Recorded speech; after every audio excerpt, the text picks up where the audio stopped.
Hello दोस्तों। Good evening, कैसे हैं आप? आज हम फिर से जुड़ गए हैं। आज का टॉपिक बहुत ही इम्पोर्टेंट है क्योंकि हर साल दिसंबर के बाद धीरे धीरे मेरे पास बहुत सारे ऐसे स्टूडेंट्स बढ़ जाते हैं जिनको हो जाता है एग्जाम फोबिया। आज हम फिर से जुड़ गए हैं। क्या होता है, दिसंबर के बाद जब जनवरी आता है और लोगों का प्रीलिम्स हो जाता है, उसके बाद बहुत लोगों को कम मार्क्स आते हैं, ज़्यादा मार्क्स आते हैं या प्रीलिम्स देने होते हैं। प्रीलिम्स तक भी उनका पोर्शन कंप्लीट नहीं हुआ है। वो सोचता है कि हाँ भाई, प्रीलिम्स के पहले सब हो जाना चाहिए और प्रीलिम्स के बाद सिर्फ रिवीजन होना चाहिए। इनफैक्ट रिवीजन भी प्रीलिम्स तक हो जाना चाहिए और नहीं हो पाता। फिर उसके बाद बहुत सारे स्टूडेंट्स मेरे पास आते हैं काउंसलिंग लेने के लिए क्योंकि वो डर गए हैं। वो समझ नहीं पा रहे कि कैसे स्ट्रेस से डील करें। उनको घबराहट हो रही है कि एक जगह पे बैठ नहीं पा रहे हैं। बहुत सारी दिक्कतें होती हैं। ओके, सो ये प्रॉब्लम हर साल की है और मेरे ख्याल से दुनिया में ऐसा हर कोई है जो उसने एग्जाम दिया है। हर स्टूडेंट जिंदगी में कभी ना कभी एग्जाम फोबिया से ग्रस्त तो हुआ ही है, एग्जाम फोबिया से डिस्टर्ब तो हुआ ही है। सो हर किसी की दिक्कत है एग्जाम फोबिया।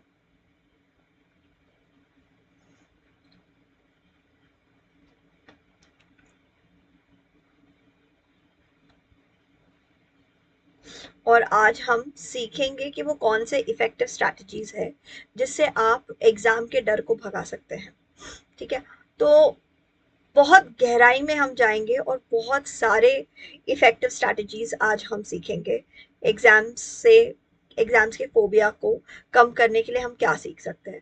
आज का सेशन थोड़ा कम इंटरैक्टिव रखूंगी मैं, लेकिन फिर भी ऑन एंड ऑफ थोड़े सवाल रहेंगे जो मैं आपको पूछूंगी। आपको सोचना चाहिए, रुक के कमेंट बॉक्स में लिखना चाहिए। सो लेट्स गेट स्टार्टेड मेरे दोस्तों। Effective study strategies and technique, exam phobia कम करने के लिए क्या करना चाहिए। Okay, finish exam phobia with super confidence, ये आज हमारा मुद्दा है। पहली बात ये कि एग्जाम फोबिया एक आम एंजाइटी नहीं है। आम एंजाइटी सारे स्टूडेंट्स को होती है एग्जाम के पहले। ठीक जाएगा ना, सब कुछ पढ़ा है, आई होप जो मैंने पढ़ा है वही आए एग्जाम में, आई होप पेपर ज्यादा टफ नहीं हो। तुम्हारा पढ़ के हुआ है क्या? एग्जाम फोबिया में होता है एक्सट्रीम स्ट्रेस, एक्सट्रीम डर, एक्सट्रीम एप्रीहेंशन। क्या होगा, क्या होगा, क्या होगा? एग्जाम के पहले विचलित हो जाना, एग्जाम के दौरान अच्छे से एग्जाम नहीं दे पाना, एग्जाम के बाद भी बहुत ज्यादा स्ट्रेस में रहना, रिजल्ट्स आने तक बहुत ज्यादा टेंशन में रहना, अस्थिर हो जाना, एक जगह पे बैठे नहीं रह पा रहे, ठीक से पढ़ नहीं पा रहे, फैमिली को परेशान करके रख दिया है। ये सारी चीजें होती हैं एग्जाम फोबिया में। फोकस नहीं कर पाना, नींद नहीं आ रही है, खाना नहीं खा रहे हैं, पढ़ नहीं रहे हैं, सबको बोल रहे हैं कि मुझे कुछ करो, कुछ करो, मेरी हेल्प करो, मेरी हेल्प करो, लेकिन बहुत ज्यादा एग्जाम स्ट्रेस में है। ओके, और इसके पीछे बहुत सारे कारण हैं। एक बार तो हम कारण भी देख लेंगे। एक तो हमारा एजुकेशनल सिस्टम ही ऐसा है। वैसे एजुकेशनल सिस्टम को ब्लेम करना हमारा ये पुरानी हॉबी है कि हम एजुकेशनल सिस्टम को ब्लेम करें। देखिए, एजुकेशनल सिस्टम भी एक सिस्टम है। ठीक है, उसको ब्लेम करने की जरूरत नहीं, उसको अपग्रेड करने की जरूरत है। जब हम एजुकेशनल सिस्टम को ब्लेम करते हैं तब हम कहते हैं अरे ये पूरा का पूरा सिस्टम ही खराब है, ये पूरा का पूरा सिस्टम ही बकवास है और इसे पूरी तरीके से बदल देना चाहिए, इसको पूरे गुरुकुल प्रक्रिया में ले जाना चाहिए या फिर इसे एकदम वेस्टर्न एजुकेशन के स्टाइल पे होना चाहिए। छोटे छोटे क्लासरूम्स हो और यानी क्लास भले बड़ा हो, कम स्टूडेंट्स हैं और एक टीचर है और बहुत इंटरैक्टिव क्लास है और ऐसा क्लास है जहाँ पे सब लोग मिलके एक्टिविटीज कर रहे हैं। मैं कहूंगी कि एजुकेशनल सिस्टम को समय के साथ और परिस्थिति के हिसाब से अपग्रेड होते रहना चाहिए। हम कई बार भूल जाते हैं कि हमारे पास टीचर्स कम है, स्टूडेंट्स बहुत ज्यादा है, तो इसलिए सबको पढ़ाई करने का मौका मिले तो इसमें ऐसा होगा ही। बहुत सारे स्कूल्स होंगे जहाँ एक टीचर है, बहुत सारे स्टूडेंट्स है। हम एक डेवलपिंग परिस्थिति में है। आइडियल कंडीशंस सिर्फ टॉप के अमीर लोगों को मिलेंगी और आइडियल कंडीशंस में चैंपियंस नहीं बनते। ठीक है। हमारे देश को जो चैंपियन बनाया है वो अ, हमारे पेरेंट्स ने बनाया है, हमारे अंकल आंटीज ने बनाया है, और वो आइडियल परिस्थितियों से उठ के नहीं आए। तो एजुकेशनल सिस्टम को हम दोष देते हैं, सोसाइटी को भी हम दोष देते हैं कि यार सोसाइटी के बड़े एक्सपेक्टेशन है, सबको सक्सेसफुल होना पड़ेगा, सक्सेस के बिना लोग कुछ मानते ही नहीं हैं। लोग यही चाहते हैं कि भाई कैसे भी करके तुम नंबर वन ही बनो, वरना कोई तुमको पूछता नहीं है। हर कोई पूछता रहता है, और बेटा क्या कर रहे हो, कहाँ पढ़ रहे हो, कितना कमा रहे हो। अगेन, सोसाइटल एक्सपेक्टेशन के सामने घुटने टेक देना सही नहीं होगा, क्योंकि सोसाइटी आपसे कुछ भी एक्सपेक्ट करे, कुछ भी एक्सपेक्ट कर सकती है। आप उस चीज को अपने पर कितना हावी होने देंगे या नहीं देंगे, ये कंप्लीटली आपके हाथ में है। सो आपको खुद के ऊपर काम करना पड़ेगा। साथ ही साथ एग्जाम्स इंडिया में बहुत ज्यादा कंपेटिटिव हो गए हैं। यही रीजन है कि इंडिया में से सबसे बेहतरीन स्टूडेंट्स बाहर निकल रहे हैं, किसी दूसरे देश में से नहीं। ओके, बहुत कम देश है जहाँ से बेहतरीन स्टूडेंट्स बाहर निकल रहे हैं। सो उसमें अगर इंडिया है, ये बहुत बड़ी बात है। वर्ल्ड लेवल पे बेस्ट स्टूडेंट्स अगर चाइना से है, साउथ कोरिया से है, जापान से है, ओके, तो इंडिया से भी है। वर्ल्ड लेवल पे बेस्ट स्टूडेंट्स, बेस्ट स्कॉलर्स ये इन कंट्री से आ रही है। एशिया में जरूर कुछ हम सही से कर रहे होंगे, जिस वजह से हम वर्ल्ड लेवल पे इतने ज्यादा अच्छे से परफॉर्म कर पा रहे हैं ग्लोबल लेवल पर। सो हमारे एग्जाम्स बहुत ज़्यादा competitive हो गए हैं, लेकिन उसके लिए एग्जाम्स का आसान होना ज़रूरी नहीं है। हमको सिस्टम में और एनवायरनमेंट में अपग्रेडेशन लाने की ज़रूरत है। अपग्रेड, हमारे बच्चों को भी हमें अपग्रेड करने की ज़रूरत है। और कल्चरल फैक्टर्स के, तुमने अगर 10th में नहीं लाया तो बहुत बुरी बात है, तो सब खत्म हो गया। तुमने अगर 12th में नहीं लाया है तो तुम्हारे जीवन का कुछ नहीं होगा, जो कि गलत है। ओके, ऐसे बहुत सारे लोग हैं जो 12th में अच्छे मार्क्स नहीं लाते, फिर भी वो अपनी जिंदगी में खुश रहने के रास्ते निकाल लेते हैं। हमको बेसिकली जिंदगी में करना क्या है, खुश रहना है, राइट?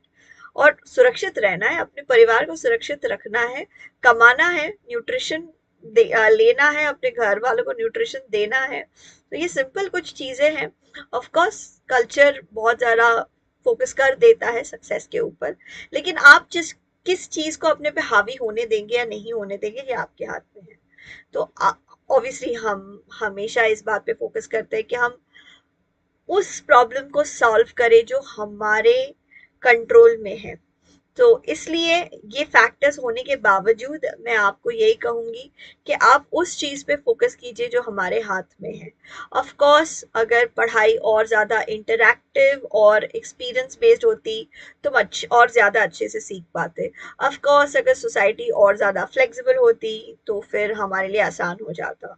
कंपेटिटिव एग्जाम्स कम कॉम्पिटिटिव होते तो भी अच्छा होता, लेकिन नहीं है। तो बस buck up and let's fight. तो आगे बढ़ते हैं। अम, आगे बढ़ते हुए लेट्स सी के ये जो एग्जाम फोबिया की समस्या है, ये कितनी ज्यादा स्प्रेड आउट है, कितनी ज्यादा इम्पैक्ट कर रही है लोगों को।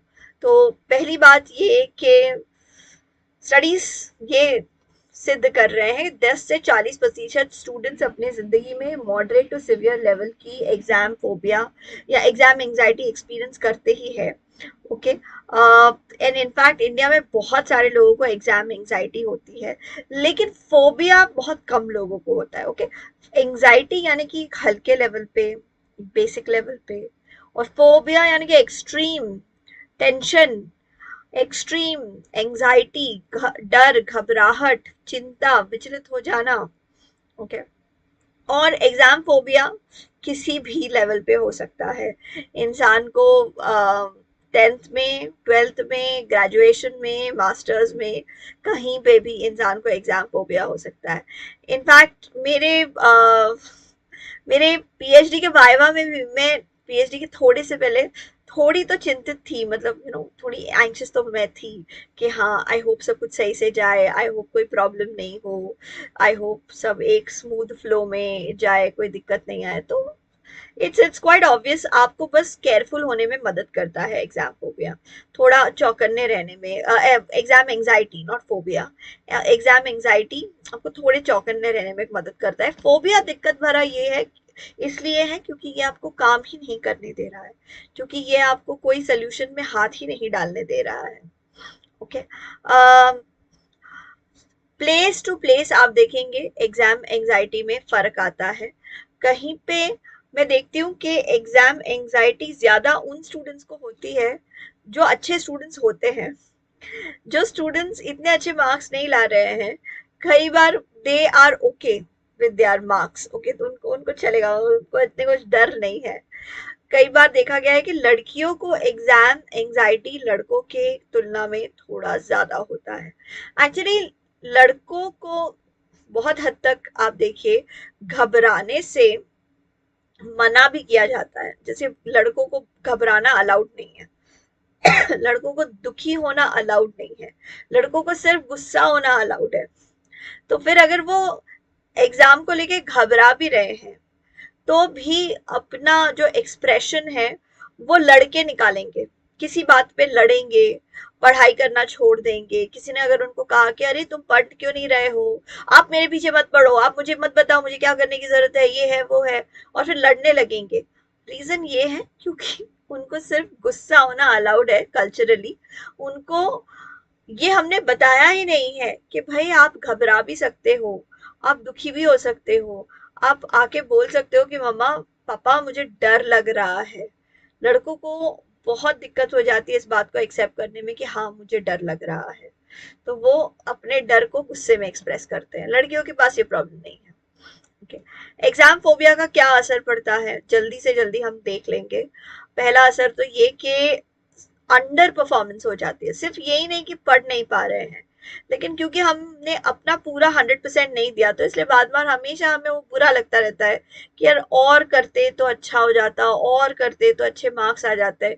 जिस तरह के कंपेटिटिव एनवायरनमेंट में हम है, वहां पे पॉइंट परसेंटेज अगर 0.1 0.2 से कोई एक पोजीशन छिन जाती है, मार्क्स नहीं मिल पाते, अपना नहीं लग पाता। सो इस तरीके के एनवायरनमेंट में जहाँ पॉइंट पॉइंट पे असर पड़ता है, वहाँ बहुत मुश्किल हो जाता है लोगों के लिए कि हम कितने ज्यादा प्रेशर में रहते हैं और वो अच्छे से आगे बढ़ पाए। तो स्टूडेंट्स कई बार एग्जाम में अंडर परफॉर्म करते हैं, उनको लगता है कि यार पहले से अगर अच्छे से पढ़ लिया होता, मेरे एंजाइटी की वजह से मैं नहीं पढ़ पाया। अगली चीज के ये इमोशंस के ऊपर, मेंटल हेल्थ के ऊपर भी बुरा असर डालता है। जिन बच्चों को लगातार हमेशा एग्जाम एंजाइटी होती है, ऐसा नहीं होता कि एग्जाम एंजाइटी एक ही बार होगी, बार बार होती है। एक एग्जाम के बाद वापस दूसरे एग्जाम में, पहले बड़े एग्जाम्स में होता था, फिर उसके बाद धीरे धीरे हर एग्जाम में होने लगता है, टेस्ट में भी होते हैं, वीकली टेस्ट में उनको एंजाइटी होने लगती है। फिर वो उनके लिए एक मेंटल हेल्थ की प्रॉब्लम बन जाती है। उनकी पर्सनालिटी या एंग्शियस टाइप की पर्सनालिटी बन जाती है। डेंजर्स को अवॉइड करते हैं, चैलेंजेस को अवॉइड करते हैं, घबराने वाले पर्सनालिटी का बन जाते हैं वो। ओके, और शारीरिक दिक्कत जो होती है वो अलग।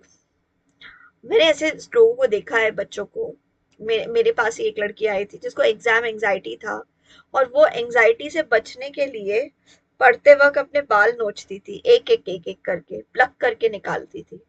ऐसी हालत हो गई थी कि वो एक साइड से बेचारी बच्ची गंजी हो गई थी। ओके, इसको हम कहते हैं बाल प्लक करने की जो आदत है जो अनकंट्रोलेबल हो जाती है, उसे हम कहते हैं ट्रिकोटिलोमेनिया। ओके, तो बहुत सारे मेंटल हेल्थ प्रॉब्लम्स हो सकते हैं लोगों को, अलग अलग तरीके के डिफिकल्टीज उनको फेस करनी पड़ सकती है। हार्ट रेट बढ़ जाना, मसल टेंशन, हाजमे की प्रॉब्लम, नींद खराब हो जाना, रेस्टलेस हो जाना। ओके, ये सारी दिक्कतें हो सकती हैं लोगों को। सेल्फ एस्टीम की प्रॉब्लम हो सकती है, खुद पे भरोसा नहीं है, कॉन्फिडेंस नहीं है, कुछ नया करने से डर रहे हैं, नहीं नहीं मेरा एग्जाम है, नहीं मैं नहीं ट्राई करूंगी, मैं किसी से मिलूंगी नहीं, मेरा एग्जाम है। ओके, मैं कोई नए कोर्स को ज्वाइन नहीं करूंगी, मेरा एग्जाम है। मैं किसी क्लब को नहीं ज्वाइन करूंगी, क्लब यानी कि कॉलेजेस में जितने सारे क्लब्स होते हैं, डांस, ड्रामा, ड्रामेटिक्स जो भी है, एलिक्यूशन क्लब्स में ज्वाइन नहीं करूंगी। मेरे एग्जाम्स है, तो हर चीज में उनको कॉन्फिडेंस की प्रॉब्लम होने लगती है और खुद पे भरोसा ही नहीं है, डिसीजंस नहीं लेना चाह रहे हैं। मुझे नहीं पता मुझे कौन सा सब्जेक्ट लेना चाहिए, आप मुझे बताओ। मुझे नहीं पता मुझे कौन से कोचिंग जाना चाहिए, आप मुझे बताओ। मुझे नहीं पता कि मुझे किस सब्जेक्ट को चूज करना चाहिए, किस सब्जेक्ट को नहीं। सो ये सारे डिफिकल्टीज बच्चे फेस करने लगते हैं भविष्य को लेके। ओके, उनको फ्यूचर अपॉर्चुनिटीज में भी दिक्कत आती है, जैसे कि कम मार्क्स आते जा रहे हैं और फिर उसके बाद करियर खराब हो गया। ऐसे बहुत सारे स्टूडेंट्स को मैं जानती हूँ। मेरे पास ये एक स्टूडेंट आई थी, वो आई थी अपने यंग अडल्ट लाइफ में, जब उसने मुझे कहा था कि आपको पता है मैं ना स्कूल में बहुत अच्छी स्टूडेंट थी। फिर उसके बाद कॉलेज स्कूल में क्योंकि मुझे बहुत अच्छे मार्क्स मिले थे, बहुत अच्छे परसेंटेज मिले थे, तो मैंने साइंस लिया। फिर साइंस लेने के बाद मुझे कुछ पल्ले ही नहीं पड़ रहा था। फिर मुझे खराब मार्क्स आए, और इतने खराब मार्क्स आए कि फिर मुझसे बर्दाश्त नहीं हुआ, मैंने अपना फील्ड चेंज कर दिया, कॉमर्स ले लिया। फिर कॉमर्स ले लिया, उसमें भी मेरा जम नहीं रहा था, मेरा कॉन्फिडेंस टूट गया था। फिर मैंने कॉमर्स छोड़ दिया, मैंने होम साइंस लिया। फिर होम साइंस में भी मुझे बहुत दिक्कत हो रही थी। मुझे लग रहा था ये मुझे पसंद ही नहीं है, ये सब्जेक्ट मैंने क्या लिया हुआ है। और फिर उसके बाद मैंने पढ़ाई छोड़ दी, और अब मैंने 1 साल 1.5 साल कॉल सेंटर में काम किया है, अब मैं काम ही नहीं कर रही हूँ। सो ऐसी एक लड़की की कहानी कि किस तरीके से एक फेलियर दूसरे फेलियर से तीसरे फेलियर से चौथे फेलियर तक उसे ले जा रही है। और जहाँ पे वो एक अच्छी स्टूडेंट थी, लेकिन अगर शायद वो पहले ही साइंस में बनी रहती और भले उसको कम मार्क्स आए, लेकिन फिर भी वो आगे बनी रहती और कंप्लीट करती अपना 12th। फिर उसके बाद भले वो अपना फील्ड चेंज करके कॉमर्स में जाती, कंप्लीट करती अपना ग्रेजुएशन। ओके, कंप्लीट करती एक के बाद एक स्टेज, तो वो कहीं ना कहीं तो फिट हो ही जाती, किसी ना किसी लेवल का ग्रेजुएशन सर्टिफिकेट उसको मिल ही जाता, वो ग्रेजुएट बन जाती, फिर कुछ ना कुछ बेहतर काम उसे मिल जाता। लेकिन वो जो उसका एक इमेज था, या तो मैं एक बहुत बेहतरीन स्टूडेंट हूँ, या तो मैं कोई भी नहीं। तो जैसे ही कम मार्क्स आए, वो अपने आप को बर्दाश्त करने के लिए रेडी नहीं है कि वो बेहतरीन स्टूडेंट नहीं है। उसके दिमाग में जो उसका मेंटल इमेज था, या तो मैं बेहतरीन स्टूडेंट हूँ, या तो मैं कुछ नहीं हूँ, इसलिए मुझे ये सब्जेक्ट ही नहीं लेना चाहिए, मुझे वो सब्जेक्ट लेना चाहिए जहाँ पे मैं बेहतरीन स्टूडेंट बन जाऊंगी। ओके, सो ये दिक्कत बहुत सारे लोगों को होती है, और जिस वजह से वो फिर करियर में पीछे रह जाते हैं, अच्छा काम नहीं कर पाते, व्यवसाय में नहीं सेट हो पाते, नौकरी उनको अच्छी नहीं मिल पाती। और बहुत सारे लोगों को तो जनरलाइज एंजाइटी डिसऑर्डर हो सकता है, जो शुरू हुआ था एग्जाम के डर से, अभी धीरे जिंदगी में सब चीजों से ही डर लगता है। बाहर निकलने से डर लगता है, लोगों से बात करने से डर लगता है, कुछ बोलने से डर लगता है, अपना ओपिनियन शेयर करने से डर लगता है, कुछ नया ट्राई करने से डर लगता है। डर में ही फंस गए हैं बेचारे, डर के महासागर में वो फंस गए हैं और तैरे जा रहे हैं, तैरे जा रहे हैं। It's a difficult thing to come to terms with. तो एग्जाम फोबिया के पीछे क्या कारण है? एक तो हार जाने का, फेल हो जाने का डर, और उसके पीछे ना वो सीन होता है जो बच्चों के दिमाग में घूम रहा है, मैं फेल हो जाऊंगा, फिर मेरे फ्रेंड्स मुझसे आगे चले जाएंगे, सब लोग मुझे बोले सॉरी यार, तू नेक्स्ट टाइम ट्राई कर, तू जरूर क्लियर कर सकेगा। और इस तरीके से लोग मेरे सामने से आगे चले जाएंगे, मेरे पेरेंट्स का चेहरा उतर जाएगा, मेरे आस पड़ोस के लोग मुझे बोलेंगे फेल हो गए आप, ओ अच्छा अच्छा, ठीक है कोई नहीं, ट्राई कर लो। और वो उनके चेहरे पे जो डिसअपॉइंटमेंट होगा, मैं उस चीज को बर्दाश्त ही नहीं कर सकूंगा। मेरे टीचर्स भी जो मुझे कहेंगे कि अरे आपसे तो इससे ज्यादा एक्सपेक्ट किया था, मैं उस चीज को बर्दाश्त ही नहीं कर सकूंगा। फियर ऑफ फेलियर एक बहुत इंटेंस चीज होती है। मुझे याद है कि मुझे 10th में वैसे परसेंटेज नहीं मिले थे जो मैं होप कर रही थी, तो मैं अपने परसेंटेज का जो मेरा रिपोर्ट कार्ड है, वो लेकर मैं अपने कोचिंग क्लासेस गई ही नहीं। उन्होंने मुझे फोन करके बुलाया कि आप आ जाओ जरा, एक बार आपका परसेंटेज तो देखे, आपका ये देखे। बट मैं इतनी डिसअपॉइंटेड थी कि मैं कैसे अपने टीचर्स को फेस करूं। सो ये जो हम हमारे दिमाग में बना लेते हैं फेलियर के बाद की पिक्चर, वो इतनी इंटेंस होती है कि वो हमको काम नहीं करने देती, परफॉर्म नहीं करने देती। ओके। और फिर साथ में घर वाले भी प्रेशर डालते हैं, ऐसे नहीं, घर वाले भी बहुत जबरदस्त चीज है जहाँ पे घर वाले, टीचर, सोसाइटी वाले, और कितने मार्क्स मिलेंगे, टेंथ के आने से पहले, एग्जाम्स के पहले ही, टेंथ ट्वेल्थ के एग्जाम्स के पहले ही, और क्या एम्बिशन है तुम्हारा, कहाँ जाना है, कितने परसेंटेज मिलेंगे, क्या लगता है। उनको एक ही बात, ट्वेल्थ के साल में एक ही बात लोगों को समझ में आती है, और बेटा पढ़ाई कैसी चल रही है। दूसरों को, उनको और कोई सवाल नहीं है, ये नहीं पूछेंगे कि तुम्हारी तबीयत कैसी है, ओके, और आजकल मजे करने के लिए क्या करते हो, ओके, कोई नई पिक्चर देखी कि नहीं देखी, ऐसा ये सब कुछ नहीं पूछता, ओके, तुम्हारी कोई गर्लफ्रेंड है कि नहीं, ये सब कोई नहीं पूछता, लोग ये पूछते हैं और पढ़ाई कैसी चल रही है। And it is such an annoying question to ask. लोग चिढ़ जाते हैं, आई नो, आई नो। सो एक और प्रॉब्लम ये है, लोग अपने लिए ना परफेक्शनिस्ट गोल रखे हुए हैं, एकदम अनरियलिस्टिकली हाई। ओके। वो ये कह रहे हैं कि अभी मुझे भले 50% आ रहा है, लेकिन अगले एग्जाम में मैं 90 लाके दिखाऊंगा और मैं सबका हीरो बन जाऊंगा, सब मेरी इज्जत करेंगे। नहीं होने वाला। There is a statistically high chance कि ये नहीं होने वाला। ओके। आप अपने लिए एक रियलिस्टिक गोल सेट कीजिए, परफेक्शनिस्ट गोल सेट नहीं कीजिए कि लाऊंगा तो एकदम 90% लाऊंगा, वरना तो कुछ मतलब ही नहीं है उसका। तो क्या होता है जब हम 90% वाला गोल लाते हैं, तो जैसे ही हम इस गोल के बारे में सोचते हैं, हम डर जाते हैं। फिर हम डर जाते हैं, घबरा जाता है, तिलमिला जाता है, अंदर से एंग्जाइटी शुरू हो जाती है, फिर हम इस काम से भाग जाते हैं, हम डिस्ट्रैक्ट हो जाते हैं। डिस्ट्रैक्ट हो जाने के बाद हम काम को प्रोक्रेस्टिनेट कर रहे हैं। इसमें 1 दिन, 2 दिन, 5 दिन, 10 दिन निकल जाते हैं, महीना भर निकल जाता है, और फिर हम पढ़ाई में पीछे हो जाते हैं।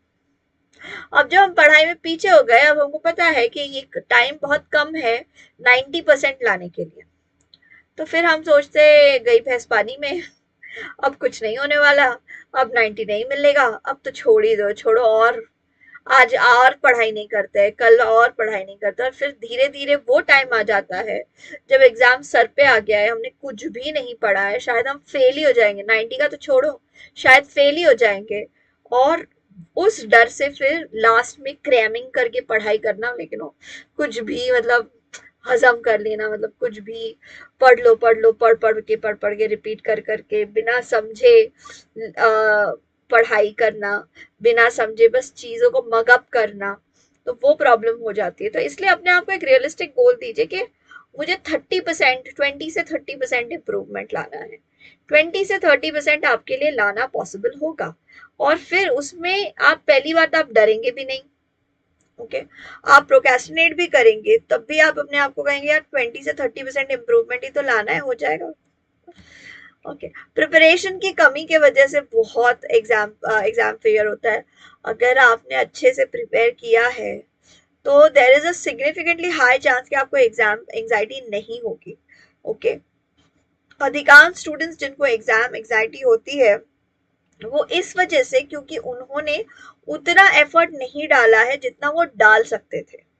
अगर आपने अपना पूरा एफर्ट डाला है जितना आप डाल सकते हो, फिर तो आपको पता ही है ना कि मैंने तो जो करना था मैंने कर दिया। अब जो तीर मारना है वो मारना है, अभी जो होगा वो होगा।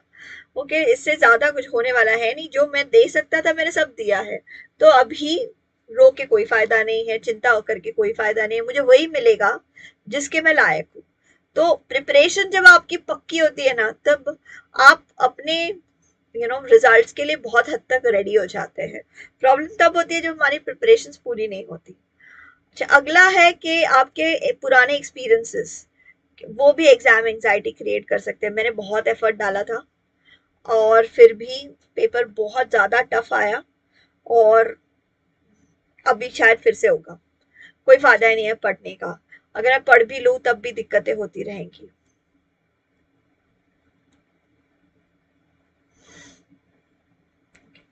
नेक्स्ट है, अपने ऊपर भरोसा ही नहीं है। जिन भी बच्चों को खुद के ऊपर भरोसा नहीं होता है, लो सेल्फ एस्टीम की प्रॉब्लम होती है, जब भी उन्हें कोई बड़ी प्रॉब्लम दिखाई देती है, वो उससे भागने की कोशिश करते हैं। मुझे मैथ समझ में नहीं आ रहा है, तो छोड़ो, मुझे पढ़ना ही नहीं है।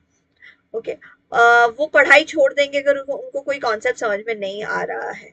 वो कॉन्सेप्ट्स अगर नहीं समझ में आ रहा है, टीचर से मदद मांगने से डरेंगे कि मुझे नहीं समझ में आ रहा है, आप मुझे फिर से समझा दीजिए। नहीं बोलेंगे वो टीचर को कि मुझे दिक्कत हो रही है।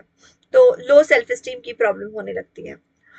इसमें एक एग्जाम फेयर में ये भी प्रॉब्लम है कि लोग ना, अगर कम मार्क्स आएंगे उसके बाद जो दिक्कत होगी उसको अपने दिमाग में बहुत ज्यादा बढ़ा लेते हैं कि मुझे कम मार्क्स आएंगे, फिर मुझे मेरे फेवरेट यूनिवर्सिटी में नहीं मिलेगा एडमिशन, फिर मेरी जिंदगी बर्बाद हो जाएगी, वहां पे अगर नहीं मिला तो मेरा कुछ नहीं होगा, मेरे सपने बिल्कुल नहीं पूरे होंगे, तो पूरा वेस्ट।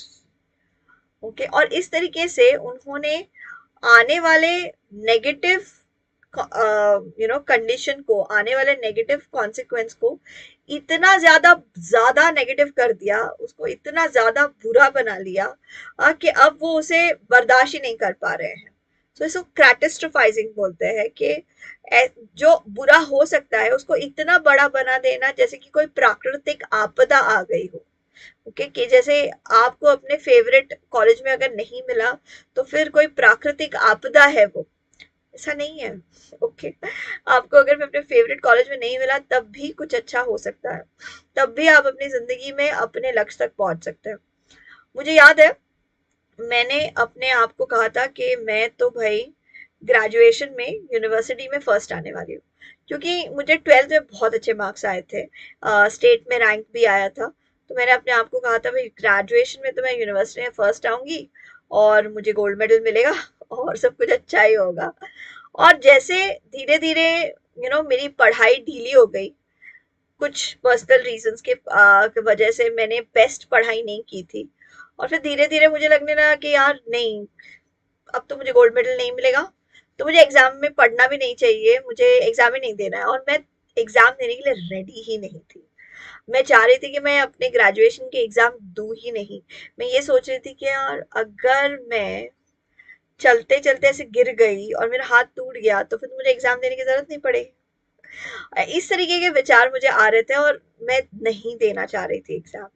फिर भी मेरी मॉम ने मुझे कन्विंस किया और मेरे दोस्तों ने मुझे कन्विंस किया कि नहीं, आपको एग्जाम देना ही होगा, जो भी होगा देखा जाएगा, एग्जाम तो देना ही चाहिए, ऐसे कैसे। तो कैसे भी करके फिर मैंने एग्जाम दिया, एकदम एकदम by one hair I got by, मतलब एक बाल से मुझे फर्स्ट क्लास मिल गया, एक बाल से, क्योंकि फर्स्ट क्लास बहुत इंपॉर्टेंट होता है पीएचडी के लिए भी। तो I just got 60% first class graduation में। लेकिन मैंने जो सोचा था कि मुझे मेरे फेवरेट यूनिवर्सिटी में नहीं मिलेगा और मेरी जिंदगी बर्बाद हो जाएगी, ऐसा नहीं हुआ। मुझे किसी और यूनिवर्सिटी में मिल गया और मेरी जिंदगी आबाद हो गई, क्योंकि वहां पे जिस यूनिवर्सिटी को मैं सोच रही थी खास यूनिवर्सिटी नहीं है, वो बहुत अच्छी यूनिवर्सिटी निकली। वहां से पास की हुई लड़कियां बेहतर साइकोलॉजिस्ट बनी, बेहतर चांसेस थे कि मेरी जो यूनिवर्सिटी थी वहां से जो लड़कियों ने पढ़ाई की है कि वो प्रैक्टिस करने लगी, वो अच्छा कर रही थी। ओके। उन्होंने अपनी पढ़ाई कंप्लीट की। So it was in fact a wonderful thing to happen. तो ये जो बात है लोगों के दिमाग में कि मुझे मेरे फेवरेट यूनिवर्सिटी में नहीं मिलेगा और सब कुछ बर्बाद हो जाएगा, ये बहुत गलत है। लोग अपने नेगेटिव थिंकिंग के जाल में ना फंस जाते हैं, जैसे कि कोई बवंडर है और उसमें वो घूमे जा रहे हैं, घूमे जा रहे हैं, घूमे जा रहे हैं, नेगेटिव विचार आए जा रहे हैं, आ रहे जा रहे हैं, आ रहे जा रहे हैं, और वो उस एक खुद को अब क्रिटिसाइज करने के एक बवंडर में फंस जाते हैं, सेम काम बार बार किए जा रहे हैं। ओके। कुछ लोगों की फैमिली ही ऐसी होती है कि उनको अपने दादा, परदादा, दादी, पिता, माँ, किसी के साइड से एंग्शियस होने के टेंडेंसीज मिले हैं। तो फैमिली में ही घबराने की आदत है तो उनके अंदर आ गई है, अभी बढ़ गई है। अगर इंसान के पेरेंट्स दोनों के साइड से ही कोई ना कोई घबराने वाली पर्सनालिटी होगी तो इंसान के अंदर घबराने की स्ट्रॉन्ग टेंडेंसी होगी ही होगी। अपने आप को दूसरों से कंपेयर करना, ओ माय गॉड, इसके बारे में बात करना बहुत ज्यादा जरूरी है। हाँ, अपने आप को दूसरों से कंपेयर करना। तो दोस्तों, अपने आप को ना दूसरों से कंपेयर करना बंद करना बहुत ज्यादा जरूरी है। क्योंकि आप, मैं अपनी बात करती हूँ, तो मैं पहले सोचती थी कि भाई हमें साइकोलॉजिस्ट बनना है, तो हमें हमारे बैच में सबसे अच्छा बनना है, हमारे उम्र के जो साइकोलॉजिस्ट है उनसे सबसे अच्छा बनना है। वो हो जाने के बाद आपको लगता है कि हमें हमारे एरिया में जो जितने भी लोग काम कर रहे हैं, शहर में जितने भी लोग काम कर रहे हैं, उससे सबसे अच्छा बनना है। वो हो जाने के बाद आपको लगता है कि फिर आपका frame of reference he change हो जाता है। आप सोचते हैं कि आप सबसे अच्छे बनेंगे, मतलब नंबर वन अक्रॉस फील्ड्स बनेंगे, कि भले साइकाइट्रिस्ट हो, मनोवैज्ञानिक हो, सोशल वर्कर हो, सब किसी के अंदर सिर्फ आप ही का नाम होगा नंबर वन। आप धीरे धीरे जैसे जैसे आप अचीव कर लेते हैं अपना मार्क, आप अपने आप को अपने से ऊपर वाले इंसान से कंपेयर करते हैं, फिर वापस भागते हैं भागते भागते हैं, वो मिल गया, फिर वापस अपने आप को किसी ऊपर वाले से कंपेयर करते, भागते भागते भागते हैं, और इस तरीके से आप भागते ही रहते हैं। मैंने ये चीज नोटिस की जब मैं वीडियोस बना ना मैंने शुरू किया। पहले तो मैं सोचती थी कि कौन कौन वीडियो बना रहा है, आई जस्ट होप लोग मेरा वीडियो देखे, अगर देखे तो ही बड़ी बात है। फिर मैं देखने लगी कि मेरे जैसे और कितने लोग वीडियोस बना रहे हैं, तो मैं अपने आप को उन मनोवैज्ञानिकों से कंपेयर करने लगी, मेरे सीनियर्स जो वीडियोस बना रहे थे उनसे कंपेयर करने लगी।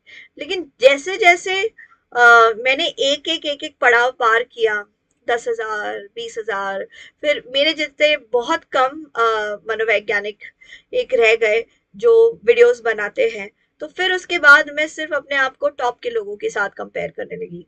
जबकि मैं पीछे मुड़ के देखूं अगर, तो ऐसे बहुत सारे लोग हैं जो अब भी मनोविज्ञान पे वीडियोस बना रहे हैं, कंसिस्टेंटली नहीं बना रहे हैं, उनके कम सब्सक्राइबर्स हैं, लेकिन उनकी तरफ मैं मुड़ के देखती ही नहीं। ओके, मेरी नजर कई बार चली जाती है उनके ऊपर जिनके पास मेरे से ज्यादा सब्सक्राइबर्स है, जो कि बहुत ही एक गलत चीज है। वो भी अगर पार हो जाएगा तो मेरी ये नजर किसी और के ऊपर हो जाएगी। मैं सोचूंगी कि भाई मुझे अगर गोल्डन बटन मिल गया तो भाई डायमंड बटन चाहिए, डायमंड मिल गया तो वर्ल्ड नंबर वन बनना है, रेड डायमंड चाहिए, फलाना ढिमकाना। ओके, सो ये चलता ही रहता है। तो सोशल कंपैरिजन एक बहुत ही टॉक्सिक चीज है, उससे आपको बचे रहना चाहिए। आप अगर अच्छे मार्क्स लाएंगे, आगे बढ़ेंगे, तो आप खुश रहेंगे, दूसरे भी अच्छे मार्क्स लाके आगे बढ़ सकते हैं, खुश रह सकते हैं। जरूरी नहीं आपकी खुशी के लिए कि किसी और को कम मार्क्स लाना ही होगा। आप मार्क्स लाइए, आप खुश रहिए, दूसरे लाएंगे वो भी खुश रहेंगे। अपने आप को दूसरों से कंपेयर करने में कुछ मतलब बनता ही नहीं है, क्योंकि आपका स्टार्टिंग पॉइंट और किसी और का स्टार्टिंग पॉइंट एकदम अलग है। आपका एनवायरनमेंट, वातावरण, और किसी और का एनवायरनमेंट बहुत ही अलग है। ओके, टाइम मैनेजमेंट नहीं आता, बहुत सारे बच्चों को टाइम मैनेजमेंट नहीं आता, उनको समझ में नहीं आता कि कौन सा जरूरी काम है, कौन सा पहले करना चाहिए, दोस्तों को कितना टाइम दे, गेम्स को कितना टाइम दे, ओके, अपने रोजमर्रा के काम को कितना टाइम दे। तो टाइम मैनेजमेंट अगर वो सीख जाएंगे तो चीजें उनके लिए बेहतर होगी। हमने सीखा है ना, मैनेजमेंट किस तरीके से टाइम मैनेजमेंट करना चाहिए, ये चीज हमने सीखी है इस कोर्स में। So isn't that great? Thumbs up दे दो इसी बात पे, थम्स अप। टेस्ट फॉर्मेट, कुछ कुछ टाइप के टेस्ट कुछ लोगों को ज्यादा घबराहट देते हैं, कुछ लोगों को डिस्क्रिप्टिव आंसर लिखने में ज्यादा तकलीफ होती है, तो किस लोगों को एमसीक्यूज लिखने में ज्यादा तकलीफ होती है। मुझे मेरी जिंदगी में एक लंबे टाइम तक एमसीक्यूज से बहुत डर लगता था, मुझे लगता था मैं कैसे करूंगी एमसीक्यूज, मैंने कभी किया ही नहीं है, ये तो बहुत डिफिकल्ट है। लेकिन ऑब्वियसली मैंने अपना नेट क्लियर कर लिया है, सो यू कैन इमेजिन के अब मुझे एमसीक्यू से डर नहीं लगता। वो नेट क्लियर करना मेरे लिए एक बहुत इंपॉर्टेंट चीज थी, जिसने मुझे ये समझने में मदद की कि कोई भी चीज अगर आप कोशिश करेंगे, सीखते रहेंगे, तो आप इम्प्रोवाइज कर सकते हैं। तो जो भी टाइप का एग्जाम है जो आपके पकड़ के बाहर है, आप लगे रहिए, आप बने रहिए, वो आपके पकड़ में आ जाएगी। सीखते जाइए, ग्रोथ माइंडसेट।